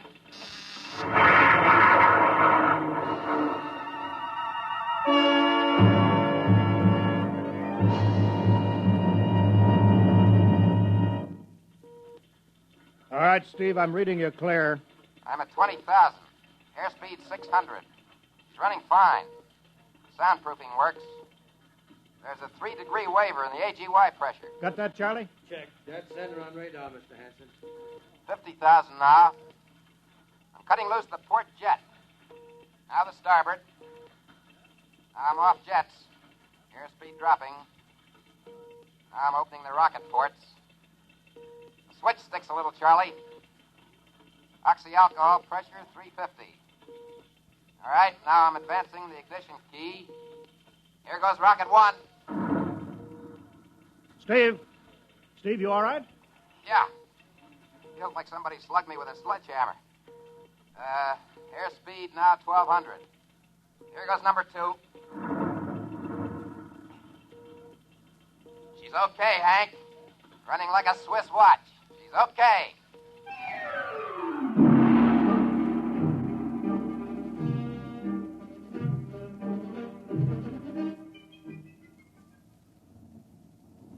Hello, Steve. Elapsed rocket's time is now 4 minutes. What's your altitude? Over to you. Speed 4,400, still climbing. Altitude 297 miles. All right, you're at the outer limit. Level off for maneuver tests. You've got exactly 6 minutes fuel left. I'm starting a 3-degree left bank. She's a little sluggish. There, it's all right. There's a low vibration somewhere. Maybe the cockpit cover. My view screen's a little fogged. Now I'm straightening out. 5 minutes fuel left. Now I'm starting a 3-degree right. Hey, What's the matter? What's wrong? There's something up here. Something shining. What are you talking about? There's something above me, Hank. I'm going to chase it. Steve, you're at the outer limit now. I can see it plain now. Now, Steve, don't go any higher. You've only got 4 minutes left. You've only got... I'm getting static. I can't hear you, Hank. It's dead ahead now. I'm going to make a pass at it and get a good look. Here goes. Hey, it's swerving to meet me. It's dead ahead now. Look out, it's dead ahead.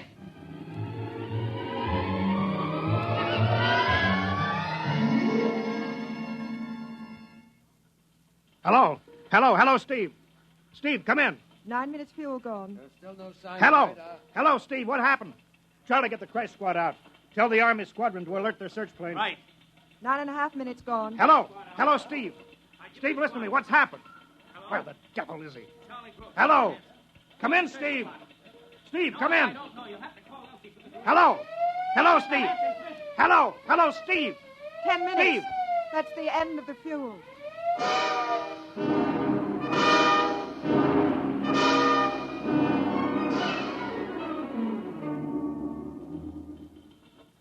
How long has it been now? 10 hours, Mr. Hanson. Nothing more on radar, Sergeant? The screen's blank. Colonel Carulli called in. The search planes are back. Couldn't find anything. Should be some trace. He couldn't have bailed out, could he? You don't hit the silk at 4,400 miles an hour. We either went past the outer limit and ran out of fuel, or something blew, and we'll find the pieces scattered from here to the coast. Why does it have to be the best man? Always the best man. Charlie, we got to figure out what was wrong. Right. Something must have blown. All right, I'll call him. Goodbye. Mr. Hanson, there's a message from Northside Hospital for Steve. Well, what is it? Mrs. Weston is fine. It's a boy. Thank you, Elsie. It's a boy, Charlie. Yeah. Fine. It's a boy. He didn't even know that she went to the hospital. How am I going to tell Mary that? No, it wasn't your fault, Mr. Hanson. The ship was tested. Yeah, we'll build another, and some other flying fool will shoot past the outer limit into space. Well, I'm getting old, Charlie. You can remember when I used to take them up myself. Now I've got to send other men.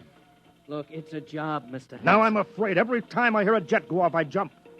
Every time I have to send somebody up in a new model, I start to sweat. Mr. Hanson. Yeah?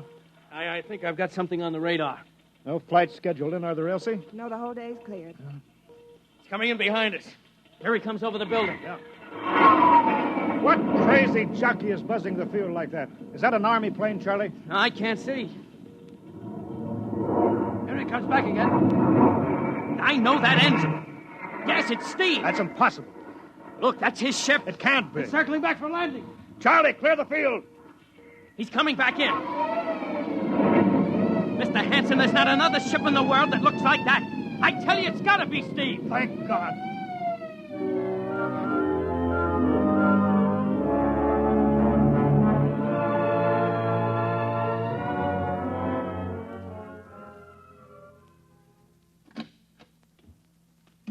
All right, sit down over there, Steve.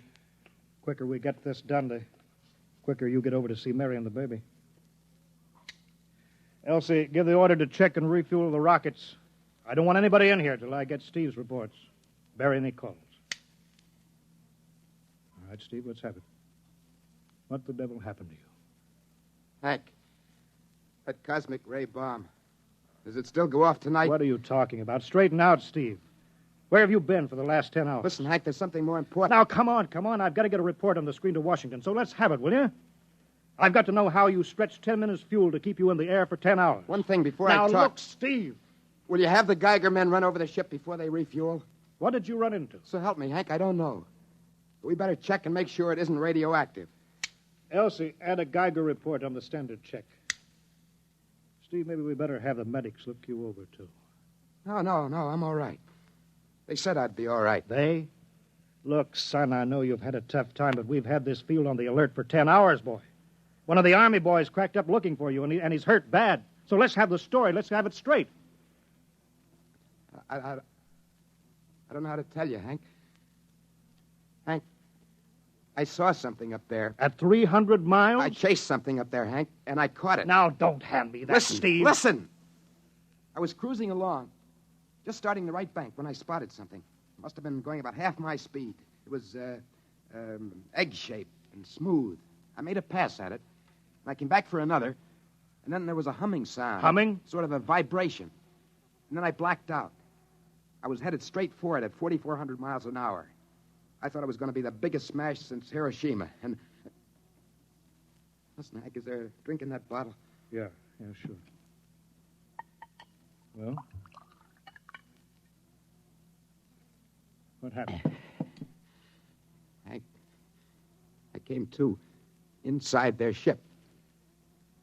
Steve, this whole thing has been a devil of a strain on you. I'm going to call Major Donaldson from the Army base, ask him to sit in. The psychiatrist? Yeah, that's a good idea. Let him run his tests. He'll tell you I'm not kidding. Because, Hank, unless I miss my guess, I've just been tipped off to the way the world ends.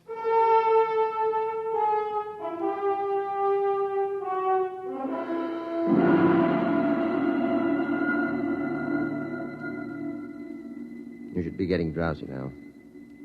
Count backwards from 10. 10, 9, 8, 7, 6, 5, 6. He's under. Now we attach the head plate electrodes and the cortical pickup. Look up for that wire, Mr. Hanson. 3.0 setting and 31.3. Now, throw that switch, Mr. Hanson. I have to start him off by suggestion.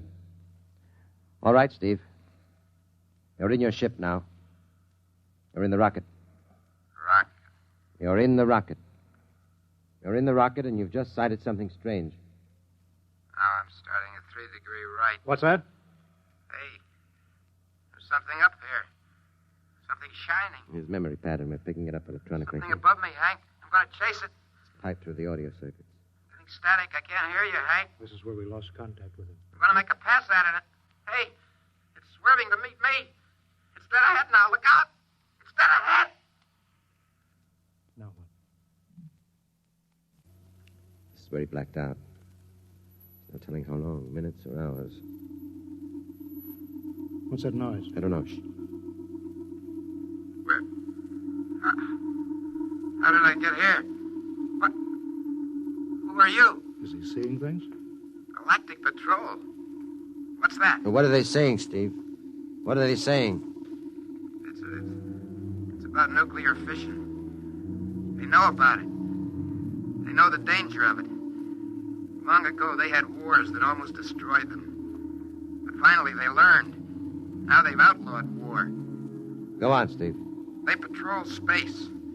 When their detector picks up an atomic explosion, they send a patrol. They've been observing Earth, and they found wars and rumors of wars. What are they going to do? They've quarantined us. Quarantine? They've isolated all Earth because we're infected with a communicable disease. Because we don't know how to control ourselves yet. And until we learn, we'll be a menace to the whole universe. What is this nonsense? Quiet. How are they going to do it, Steve? Well, they've spread out a layer here of I don't know what to call it. It's all around the Earth. It's miles deep. And when there's an atomic explosion on Earth, the radioactive particles will drift up to this layer and set off a chain reaction. It'll go around the world in microseconds, and that's the end. Yes? Yes, I understand. I've got to bring back the warning.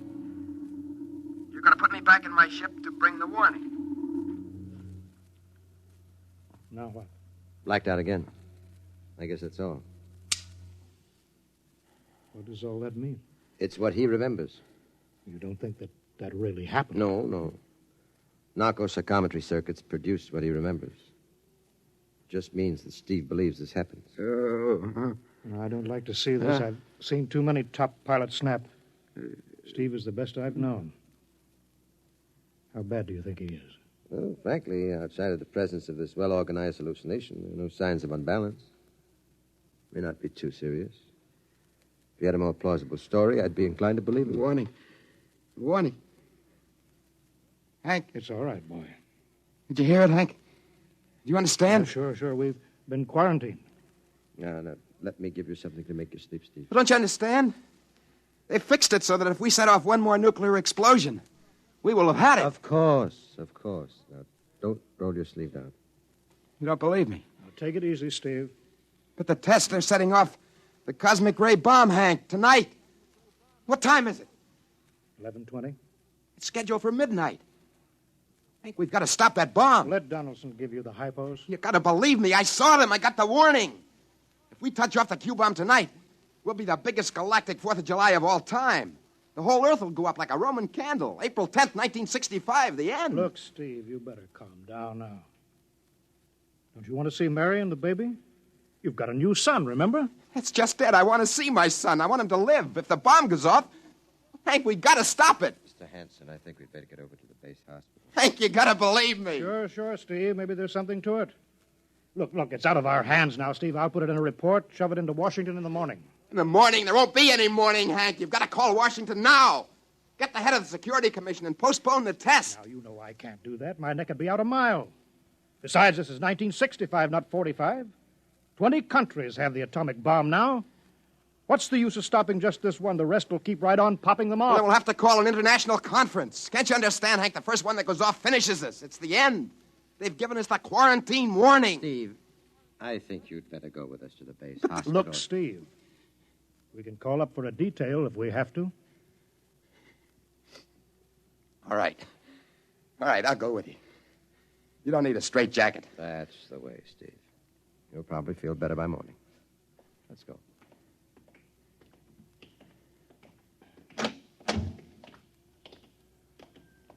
Tomorrow I'll drive you over to the hospital to see Mary and the kid. Yeah, sure. Look at the ship under the floodlights. Pretty, huh? You'll be flying her again soon, Steve. Don't worry. Yeah, I guess so. What's she doing out on the line? They refuel her? Yeah, we got Clausewitz coming in tomorrow from Denver for another test. Figure we'd give you a day off. Yeah, that's good. That's fine. Steve! Hey, let me go! Come on, Donaldson! Steve! Steve, come back here! He's heading for the rocket! That's crazy! Steve! Get down off of there, Steve!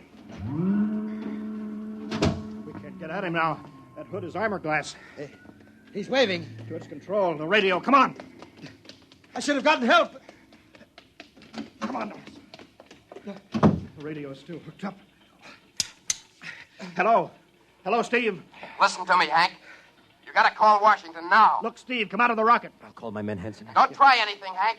They refueled the rocket for tomorrow. Take it easy, Steve. Listen, you know what'll happen if I fire the rocket tubes down here? Steve, don't, please. It'll burn out every building for 5 miles. All of us in one big blast. What do you want, Steve? You gotta stop that bomb. You gotta call Washington now. They won't believe me. You make that call or I cut in the rocket. I mean it, Hank. You hook my screen to yours in parallel. I want to see exactly what you're doing. All right. Just don't fire those rockets. Get going, Hank. You got 12 minutes to make that call and stop the bomb. All right. I'm making the parallel hookup now. Donaldson, you think he'll really blast? I don't know. Up to now, I'd almost say it was normal, but this Henson, he's liable to do anything. Steve, there, you getting it on your screen? Yeah. Now put that call through. All right. Operator, Visit screen to Washington. the visit screen circuits are busy, sir. If you try again in half an hour. This is a Security Commission priority. Break in. Get me a line. Just a moment, please. 10 minutes, Hank. Listen, Steve, I'm trying. Ready to take your call, sir. Washington Security Commission 3. Urgent. I want Undersecretary Herbert Ames. Washington 3. 1 moment, please. Hurry, will you, please? 1 moment, please. Chicago. San Marco calling Washington visit screen 3. Urgent. Washington 3. 1 moment, please. What time is it, Donaldson? 11:51. Do you think he'll fire those rockets? He might. Washington. Go ahead, San Marco. Visit screen 3. Mr. Herbert Ames. That is a coded exchange. I cannot accept your call without clearance. Listen, Washington, put this through. This is Mr. Hanson of Hanson Rockets Incorporated at San Marco Air Base. This is a priority call. I'm coded. 1 moment, please. I will check your code number. Get it through, Hank. That bomb goes off at 12. Will you be reasonable, Steve? Your call has cleared, San Marco. Washington visit screen 3. Herbert Ames. This is your call, sir. Security Commission. Ames. Oh, hello, Hanson. Listen, Ames. You've got to get me the chief. You kidding? He's at the test control room. Yes, I know, but get him for me. Hey, what's up? You look lousy. Or is it a bad circuit? There's no time, Ames. I've got to get him before the test. It's about the ray bomb. I can't take the responsibility. Get it through, Hank, or I blast. Hey, what's going on there? Ames, my project has a high enough rating. This is a priority A call. What? Well, it's your neck. Okay, I'll try to get him for you. He's in the control room, though. You'll have to switch off your screen and speaker and go on earphones. Too much going on in there. Security, you know. You hear that, Steve? I've got to cut the screen. All right. 8 minutes, Hank. Hello? Hello? Yes, sir. This is Hanson at San Marco. No, sir.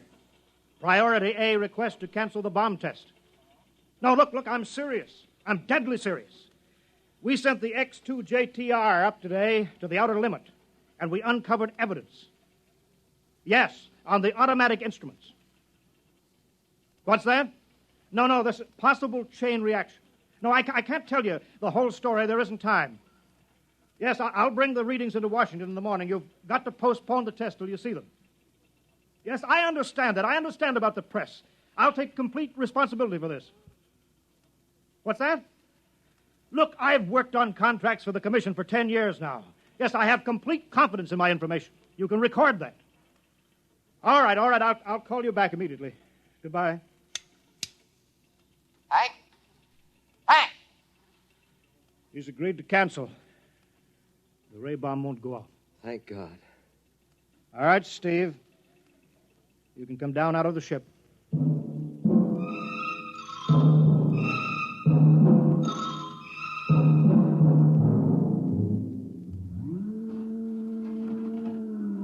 There he comes. He's opening up. All right, Steve. Come on down out of the ship. Sure, Hank. Hank, I was scared. I was plain scared. All right, easy now. It's all over.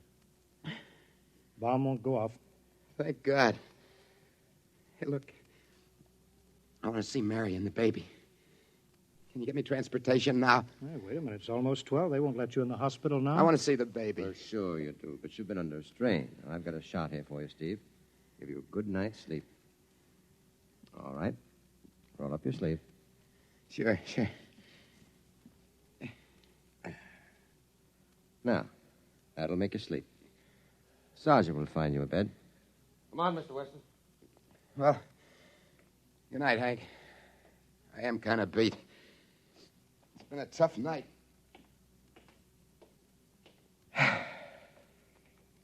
Sure has.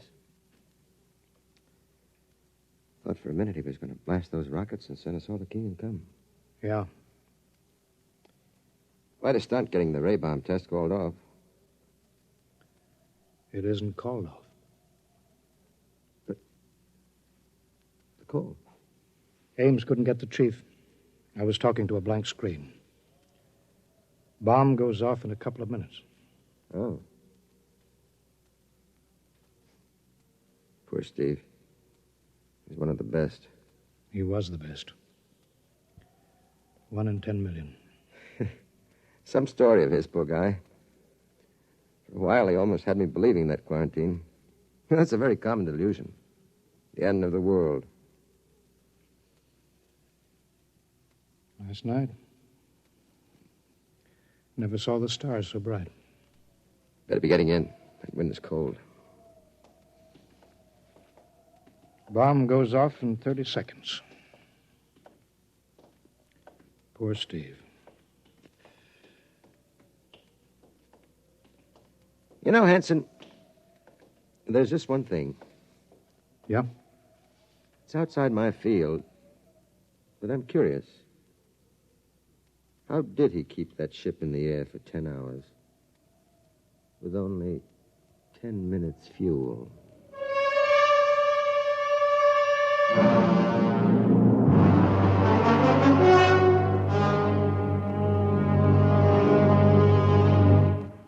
You have just heard X-1, presented by the National Broadcasting Company in cooperation with Street and Smith, publishers of astounding science fiction.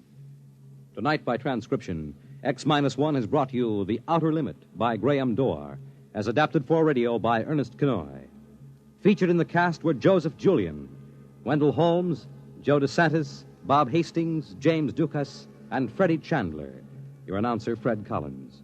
X-1 was directed by Daniel Sutter and is an NBC Radio Network production.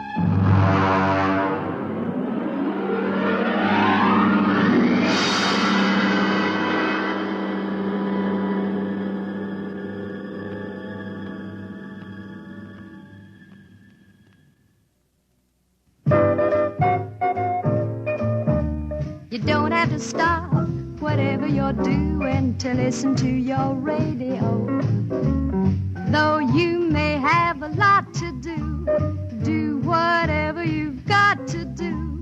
NBC will still get through with music and drama, a life panorama. NBC's always got something brewing. Listen and you'll agree that there's always a smile from a twist of the dial to radio NBC.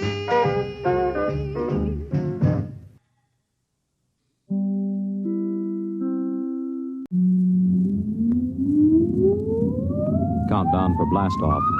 X-5, 4, 3, 2, X-1, fire.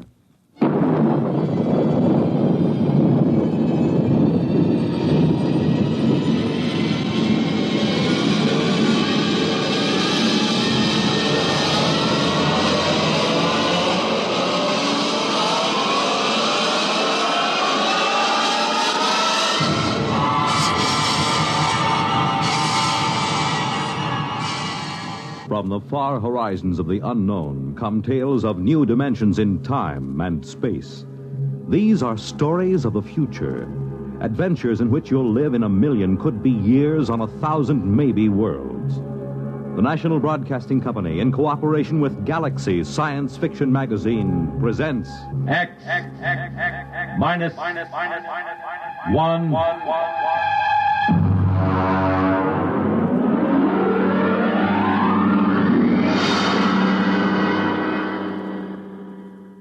Tonight, Something for Nothing by Robert Sheckley.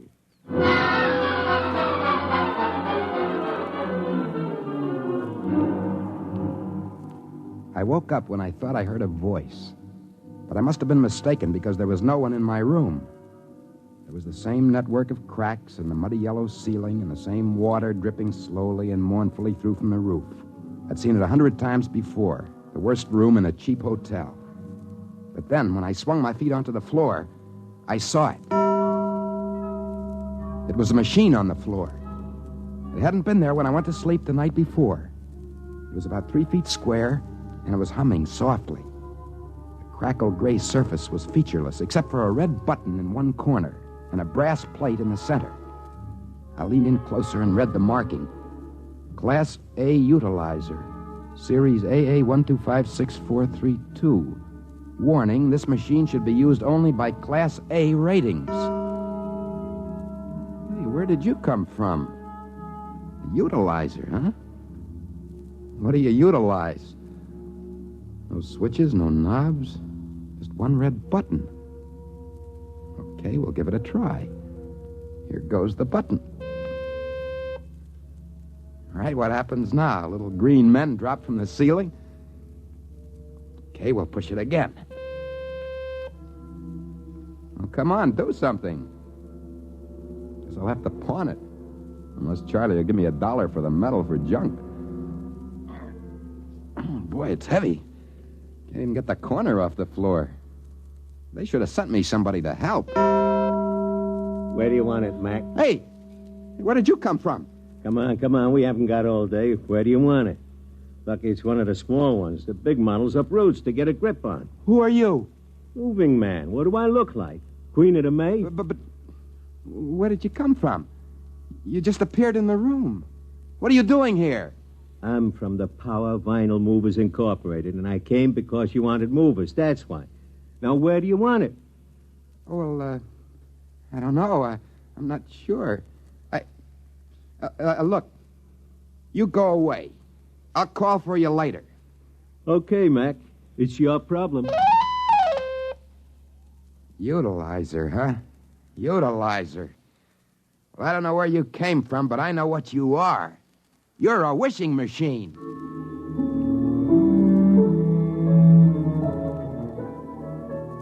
I suppose most people would be shocked if a wishing machine suddenly showed up in their room. But not me. Most of my life has been spent wishing, hoping, praying that something marvelous would happen to me. In high school, I dreamed of waking up some morning with an ability to know my homework without having to do it. In the Army, I used to wish for some witch to change my orders, put me in charge of the day room instead of forcing me to do close-order drill like everyone else. Out of the Army, I avoided work. You see, I'm kind of psychologically unsuited for it. I just drifted around hoping some fabulously wealthy person would for some reason change their will and leave me everything. I never really expected anything to happen, but now it did. All right, machine, let's go. I'd like $1,000 in small unmarked bills. There it is. How about that? 5s, 10s. They're all dirty, just perfect. Okay, here's what I'll do. I'll get the machine out of New York. Maybe upstate someplace where I won't be bothered by nosy neighbors. I got a lot of problems on the income tax with this sort of thing. Well, maybe I get organized and I'll go to Central America. Hey, what's happening? There's a hole opening up in the wall. What? Somebody's trying to get through to me. The owner of the machine, he's trying to get it back. That hole's getting bigger. Hey, utilizer! Protect me! Sanisar Leak, Temporal Wall Protection Service. What can I do for you? That man coming through the wall, get rid of him. He's almost through. Oh, take it easy now. There's plenty of time. Let me see. Where did I put that unit? There's his head. Wait a minute. You don't understand. Now, wait. Well, that takes care of him. Anything else? Did you kill him? Of course not. I just veered him back through his glommage. He won't try that way again. Well, you mean he'll try some other way? It's possible. He could attempt a microtransfer or even animation. Say, this is your utilizer, isn't it? Of course. Sure it is, of course. Then you're an A rating? Naturally. If I wasn't, what would I be doing with a utilizer? Oh, no offense. Just being friendly. Well, how you A's get around. I suppose you've come back here to do a history book. Well, I'm really not permitted to say. You understand, don't you? Oh, of course. I'll be on my way. One call after another, night and day. I'd be better off in a quarry. Bye.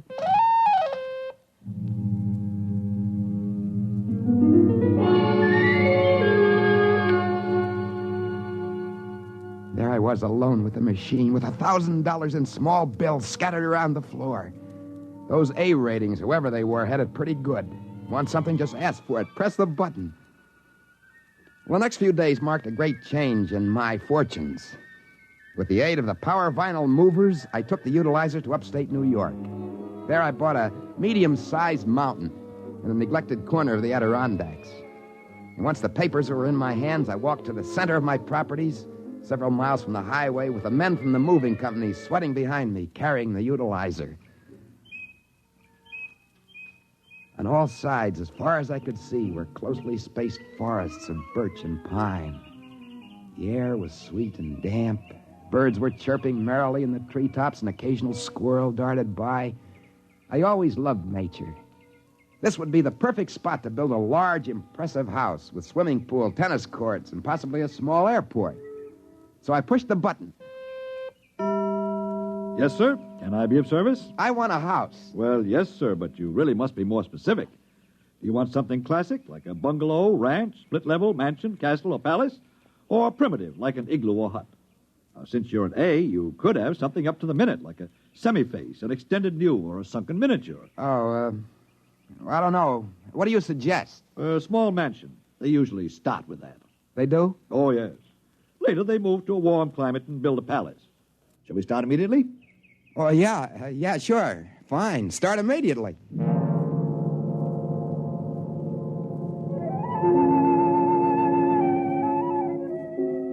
wanted to ask a couple more questions, but I decided against it. Everything was going too smoothly. These people thought I was an A and the true owner of the utilizer. There wasn't any sense in disenchanting them. The rest of the day, I reclined on a couch and drank iced beverages while the Maxim Ulf Construction Company materialized equipment and put up my house. Well, now, there you are, sir. Modest, low-slung affair with 20 rooms. Built only of the best materials from the design of Meg of Degmar. Interior by Toeg, Mueller swimming pool, and formal gardens by Varium. It's really the latest thing. With your permission, we'll include a complete layout on it in Galactic House and Gardens.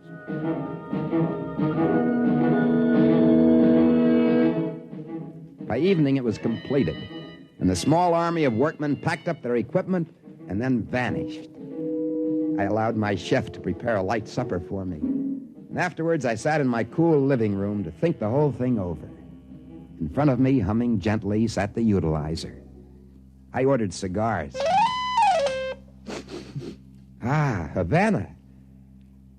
I wonder what's behind it all. Of course, it can't be supernatural. There are no demons or devils in this. My house was built by regular, ordinary human beings. They swore and laughed and cursed like human beings. The utilizer was simply a scientific gadget, which worked on principles that I didn't understand or care to understand. Could it have come from another planet? Not likely. They wouldn't have learned English just for me. And so I decided that the utilizer must have come from the Earth's future. But how? Well, accidents will happen. Why couldn't the utilizer have just slipped back into the past and ended up in my room? What a wonderful future it must be. Wishing machines. How marvelously civilized. All a person has to do is think of something, presto, and there it is. Of course, I had to watch my step. There was still the owner and the rest of the A's. They'd probably try to take the machine away from me. A sudden movement caught my eye. I looked up. The utilizer was quivering.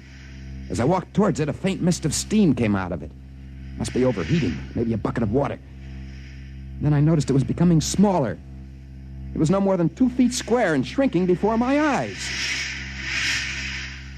The owner, perhaps the A's, are causing a micro-transfer that Leak had talked about. I had to do something quickly. I pushed the button.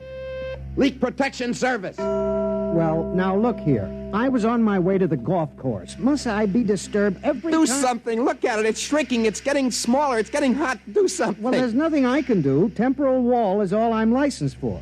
You want the microcontrol people. Bye. Wait a minute, come back. It's getting hot. It's getting smaller. I'll press the button again. Microcontrol. With whom do you wish to make an appointment? Get me help fast. Look, the utilizer is growing smaller. They're microtransferring it.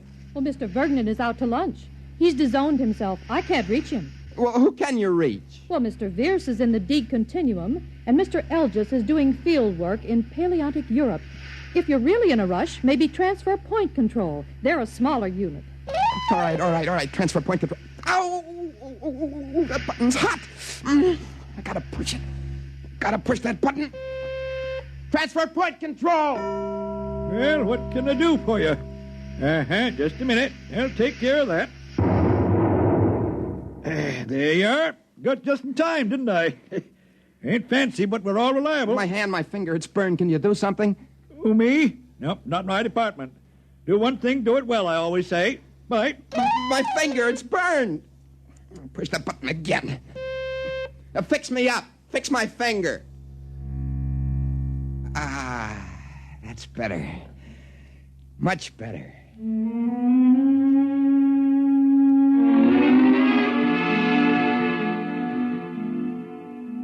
The owner of the utilizer didn't try anything for at least a week. But I found that my mansion in the woods had been the wrong thing to do. I had to hire a platoon of guards to keep away sightseers, and hunters insisted on camping in my formal gardens. Also, the Bureau of Internal Revenue began to take a lively interest in my affairs. And so with the aid of the Power Vinyl Movers and the Maxima Ulf Construction Company and the Jankston Instantaneous Travel Bureau, and a good deal of money placed in the proper hands, I moved to a small Central American republic. And there, since the climate was warmer and the income tax non-existent, I built a large, airy, ostentatious palace.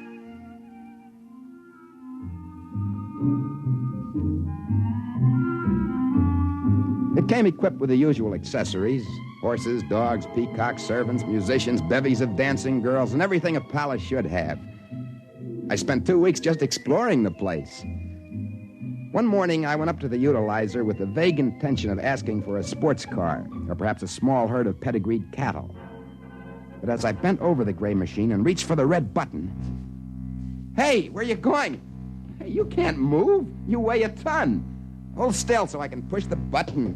Hey, come back here. It's animation, that's what it is. Hey, come back here. I gotta push the button and get some kind of help. Hey, machine, stop. Back into the corner. There we go.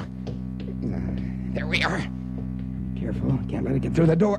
One side, a little dodge. And that. Animation control. Wow, that was close. I can't take any more chances. I better do some big wishing now while I still have the chance. All right, pay attention here, machine. I'll have $5 million, 3 functioning oil wells, a motion picture studio, perfect health, 25 more dancing girls, immortality, a sports car, and a herd of pedigreed cattle. What is it? What happened? The utilizer. It's gone. Where is it?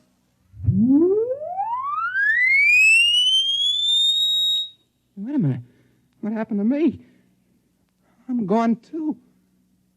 Where am I? Oh, it's perfectly all right, sir. You can open your eyes now. Where am I? What happened? I was in my room. Where am I now?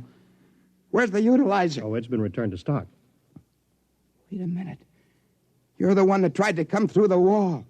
You're the owner. Won't you have a chair? Well, I guess it's all over, isn't it? The A's finally caught me. Well, it was glorious while it lasted. Cigarette? No. Well, you got your machine back now. What else do you want? My machine? Well, it's not my machine, sir. Not at all. Oh, don't try to kid me, mister. UA ratings want to protect your monopoly, don't you? My name is Flynn. I'm an agent for the Citizens Protective Union, a non-profit organization whose aim is to protect individuals such as yourself from errors of judgment. You mean you're not one of the A's? Well, you're laboring under a misapprehension, sir.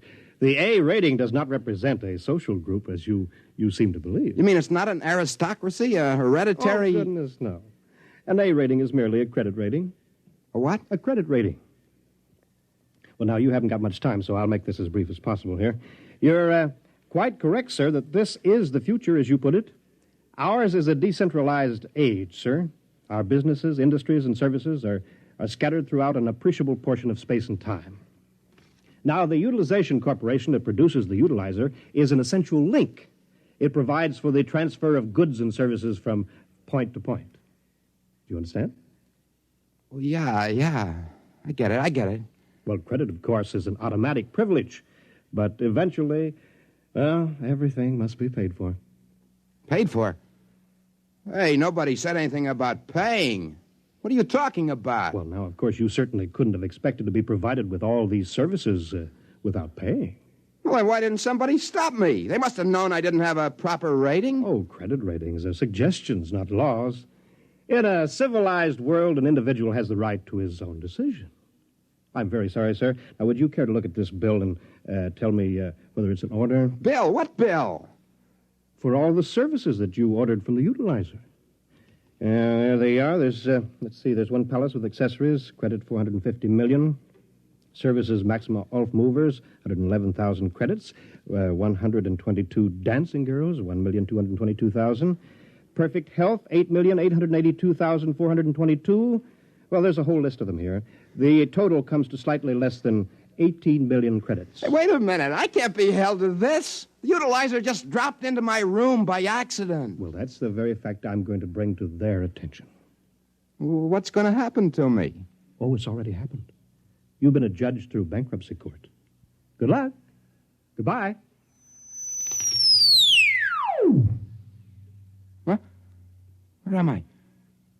What happened? Where is this place? All right, buddy, on your feet. Who are you? On your feet, Mac. Here, take this. What is it? It's a pick. And over there is a quarry where you and I and a couple of others are going to cut marble. Marble? Sure. There's always some idiot who wants a palace. You better get working now, boy. They'll hand you a touch of that electronic whip. What do you mean? You'll find out. You can call me Jang. We'll be together for some time. How long? You work it out. The rate is 50 credits a month until your debt is paid off. They can't do this to me. It's all a mistake. It was their fault they left the machine. They let it slip into the past. It's all a mistake. It's no mistake. They're short of labor. They don't want to go recruiting all over for it. Come on. After the first 1,000 years, you won't mind it. The first 1,000 years? I won't live that long. Sure you will. You got immortality, didn't you? Oh, that's right. That's right. I wished for it just before they took back the machine. Sure you did. Hey, wait a minute. That bill that Flynn showed me. I didn't see immortality on that bill. How much did they charge me for immortality? Oh, don't be naive, pal. You should have figured it out by now. Naturally, they give that away for nothing. Now, grab your pick. Let's go.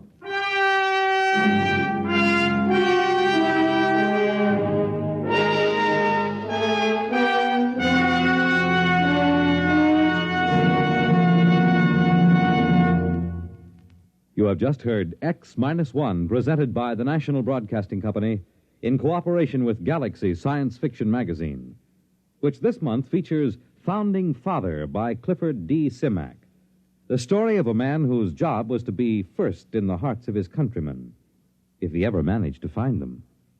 Galaxy Magazine, on your newsstand today. Tonight, X-1 has brought you Something for Nothing, a story from the pages of Galaxy written by Robert Sheckley and adapted for radio by Ernest Kenoy. Featured in our cast were Joseph Julian as Joe, with Danny Acco, Jock McGregor, John Gibson, Wendell Holmes, Ralph Bell, and Karen Ford. Fred Collins speaking. X-1 was directed by Daniel Sutter and is an NBC Radio Network production.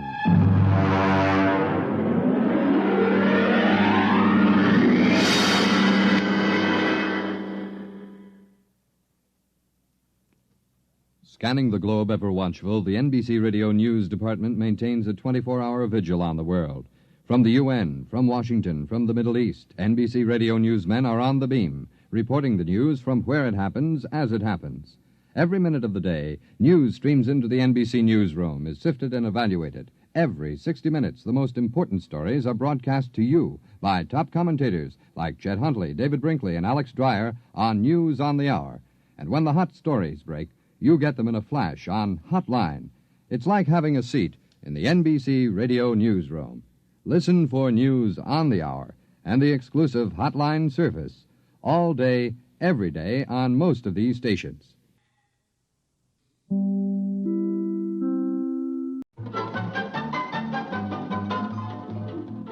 This is Nightline, your tie line to the world, and this is Walter O'Keefe. Tonight, a visit to worlds strangely different from ours, the world of the future, the world of X-1.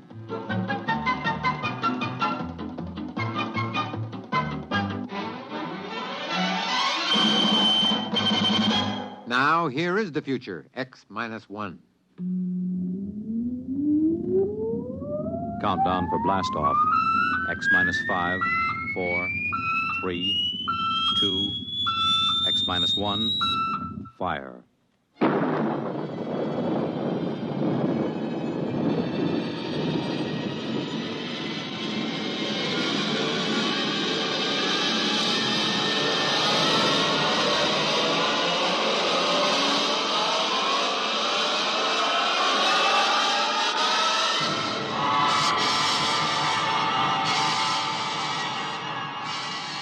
From the far horizons of the unknown come tales of new dimensions in time and space. These are stories of the future, adventures in which you'll live in a million, could be years, on 1,000 maybe worlds. The National Broadcasting Company, in cooperation with Galaxy Science Fiction Magazine, presents X minus 1.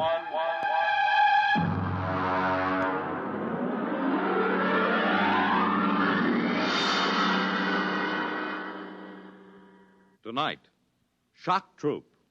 But first, hear this.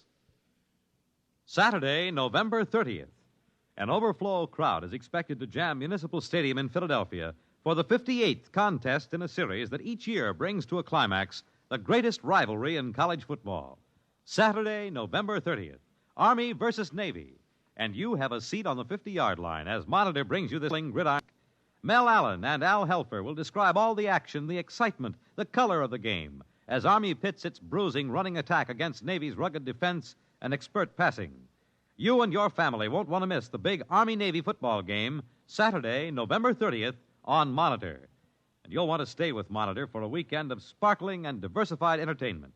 Celebrities, music, features, news, and sports. They're all on Monitor all weekend long. So start your weekend right with Monitor on Friday night and stay with Monitor all weekend long over most of these same NBC radio stations.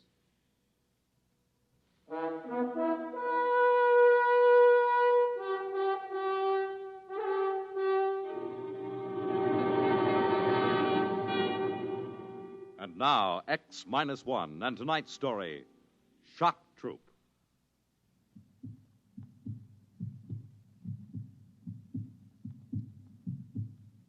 In all his 7 major campaigns, Commander Zeram Lassen had never faced anything like this. First, there was the heat, agonizing, insufferable heat. Then there were the jolts, the convulsions. But most unbearable of all was the cross pulse, the interminable, monotonous thump-thump of the cross pulse.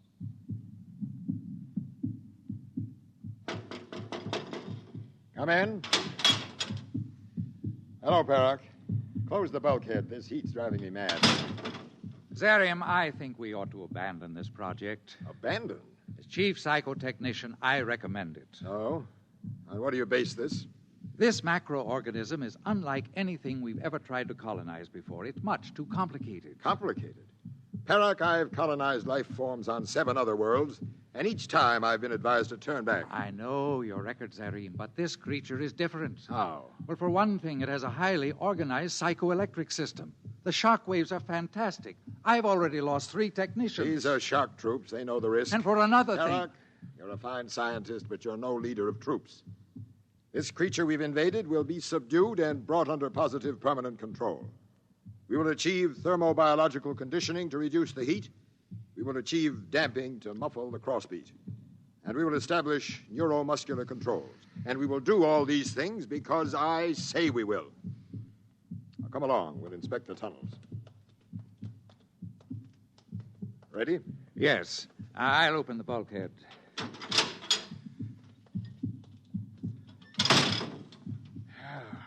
Feel that heat. Well, the thermo crews are doing everything they can to pull oxygen from the separators. Tell them to work faster. What's the status of the control panel? I'll see. Amandor. Sir? What's the status of the control panel? We've tapped into motor fibers 1 through 46, Chief. We'll be ready for the central selector hookup very soon. What about optical auditory intercept? We're still trying to tap into the subject's visual system, Commander. The screens are set up, but we haven't been able to run a line from the main circuit. Why not?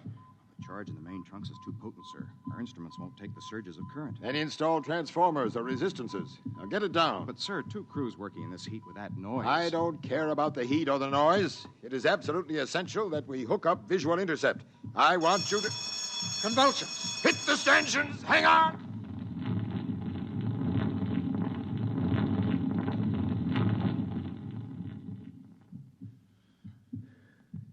It's passed. I've never seen them quite this bad. How do you suppose causes them? I don't know. I suspect they're reflex actions. Sir? What? Do you suppose this creature knows we're inside it?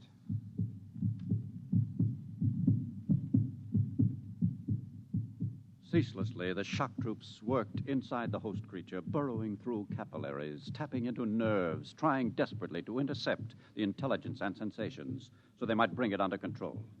Oxygen was pulled from the separators to cool the tunnels where Commander Lassen's troops worked. Yes? Sir, we phased the interior to feedback. We're ready to try for an image on the visual screens. Excellent. What about vocal auditory? Completely phased. We haven't broken the speech code yet, but all sounds are clearly audible. Blast that crossbeat. Can't the crews do something to muffle it? We're trying. We don't dare go into the main arteries, not yet at least. Can't they calcify? They're trying, Zerine. We've got calcification crews working like demons, trying to harden the central blood vessels. Very well. Lieutenant, is the screen ready? Yes, sir. Does the commander wish to monitor himself? Yes. These are standard controls, I assume? Yes, sir. Focus is this knob. Brightness control is at the right. Very good. Now, switch on, and we'll see if we can see what this creature sees. A little more focus. Something's coming through. It isn't a clear enough image. Bring up the contrast. There. Well? It appears that our host is in an enclosed space of some sort. From the orderly flow of articles across the screen, I would say it was moving aimlessly. As an item for resting on, it appears. In the background, a blurred pattern of light and dark stripes. Now, let's hear the auditory reception. May as well get the decoding section working on it. I'll switch it on, sir. The creature doesn't seem to be vocalizing. Now, what's the noise? I believe that's a respiratory sound, sir, made by the creature's oxygen plant. I'll try to eliminate it. Filter it out. Yes, sir. Doc. Doc, I tell you, I'm sick. It's vocalizing. I'm not...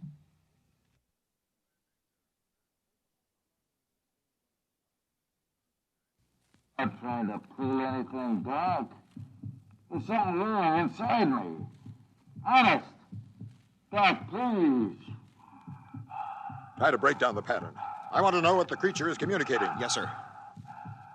Well, Perrock, do you still think we should turn back? We've tapped into the creature's communication system, Zerim. I think controlling it is going to be another matter.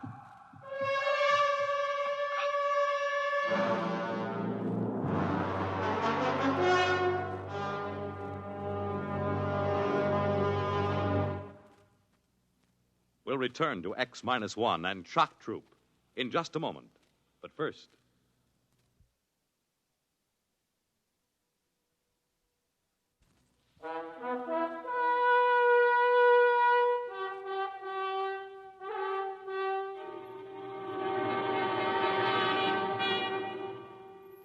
Now back to X-1 and Shock Troop.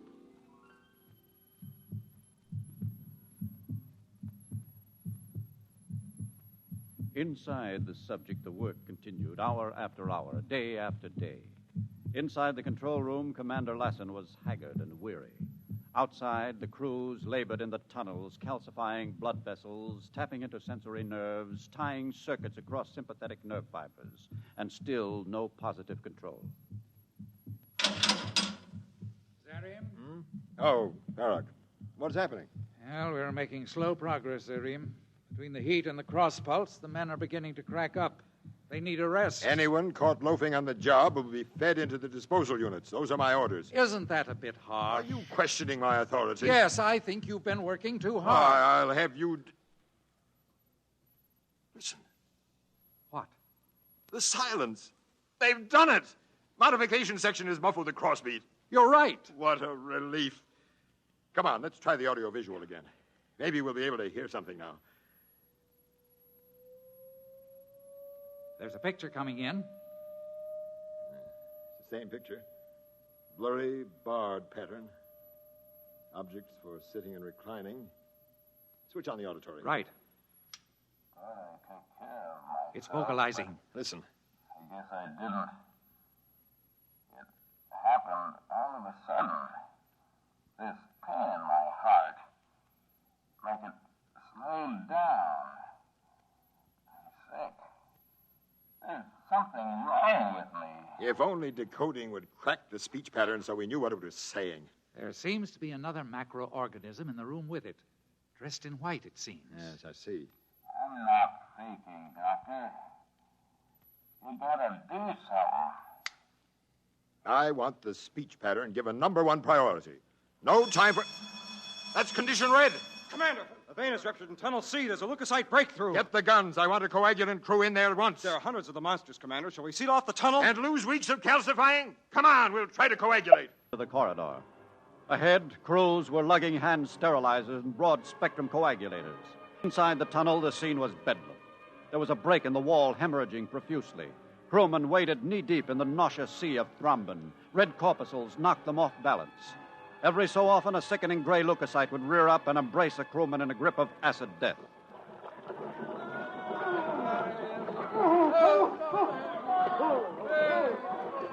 We'll have to retreat. The thrombin's rising. Lieutenant, give the order to fall back and seal off the tunnel. Yes, sir. Fall back! Seal the tube! Fall back!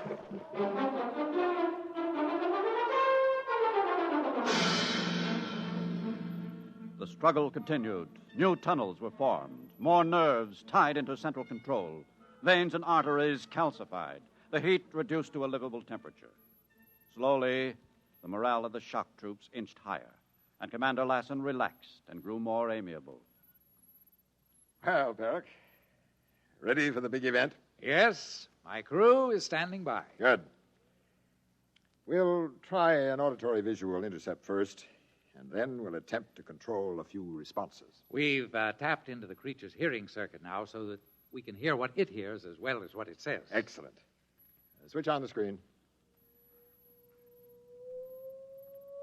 It's coming in now. The creature is still in the same room, alone, evidently. It seems to be writing a message of some sort. Oh, wait. It's talking. My appeal was turned down, and this is it. Now, let's try a motor response. Lieutenant Mander. Sir? Which circuit controls the organism's right extremity? This one, sir. Are all circuits properly insulated against electrical surge? Up to 1 million dynarcs, Commander. Well, we've never encountered anything higher. That should be safe enough. And here goes. I'll try a simple contraction. It worked! The right limb contracted. Perrick, it worked. We've established control. You're to be congratulated, Commander. Thank you. Switch on auditory visual again. Yeah. The creature is still writing. Actually, I don't mind too much. The doctors have discovered that I have a serious condition of the blood vessels and heart. They call it sclerosis. And I've been feeling awful lately.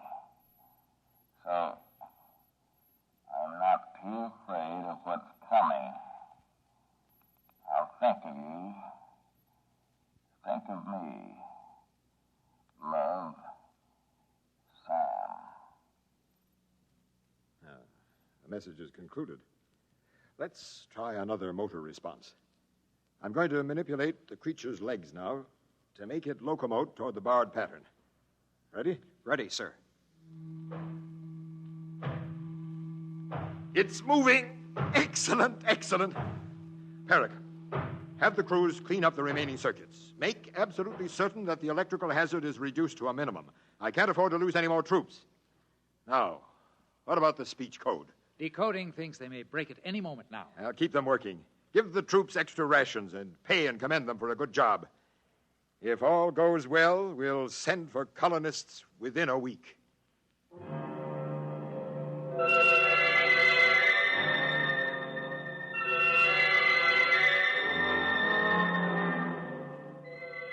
Exactly 1 week later, Commander Lassen, seated in a compartment that was now fully air-conditioned, silent, and filled with soft Valvaresian music, radioed to the Commissioner of Colonization.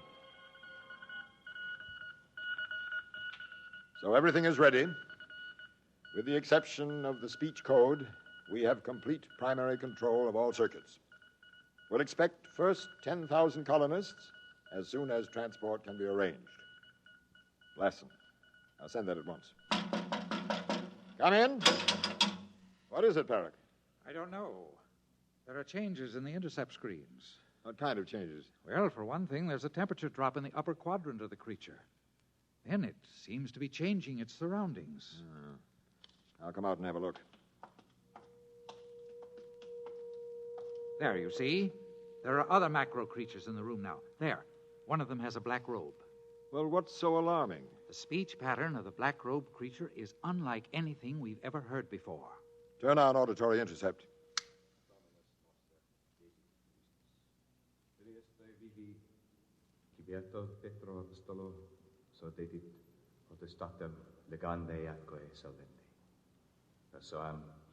Strange.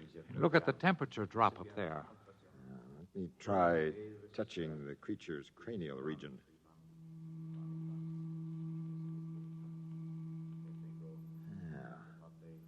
That explains the temperature drop.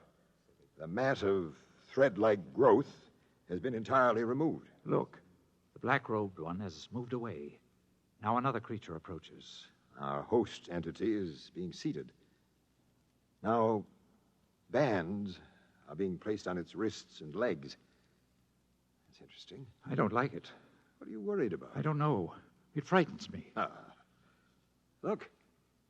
Now a dome-like object is being lowered over the creature's head, a great cupola. It's cutting out the light. Turn up the auditory. I don't want to die, Warden. Not in the electric chair. I wish we knew the speech code. Well, another few days and we'll have it broken.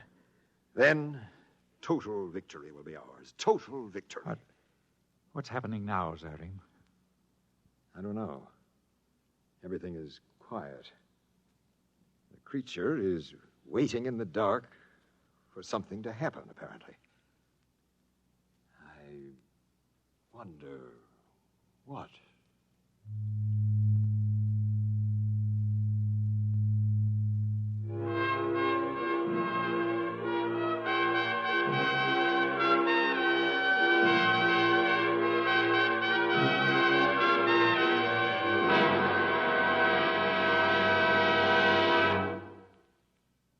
Fred Collins again. I'll have a word about our cast on X-1 in a moment. You have just heard X-1, presented by the National Broadcasting Company in cooperation with Galaxy Science Fiction Magazine. Galaxy Magazine science editor Willie Lay discusses medical problems of space travel in the current issue of Galaxy. Read Willie Lay's article as well as the many thought-provoking stories similar to tonight's tale of fiction based on facts of the future. Galaxy Magazine, on your newsstand today. Tonight, X-1 has brought you Shock Troop, a story from the pages of Galaxy written by Daniel Gallion and adapted for radio by George Lefferts. Featured in our cast were Bernard Lenrow as Commander Lassen, Edwin Cooper as Perrock, John Thomas as Mandor, Ralph Camargo as Sam, and Roger DeKoven was the narrator. This is Fred Collins speaking. X-1 was directed by George Boutsas and is an NBC Radio Network production.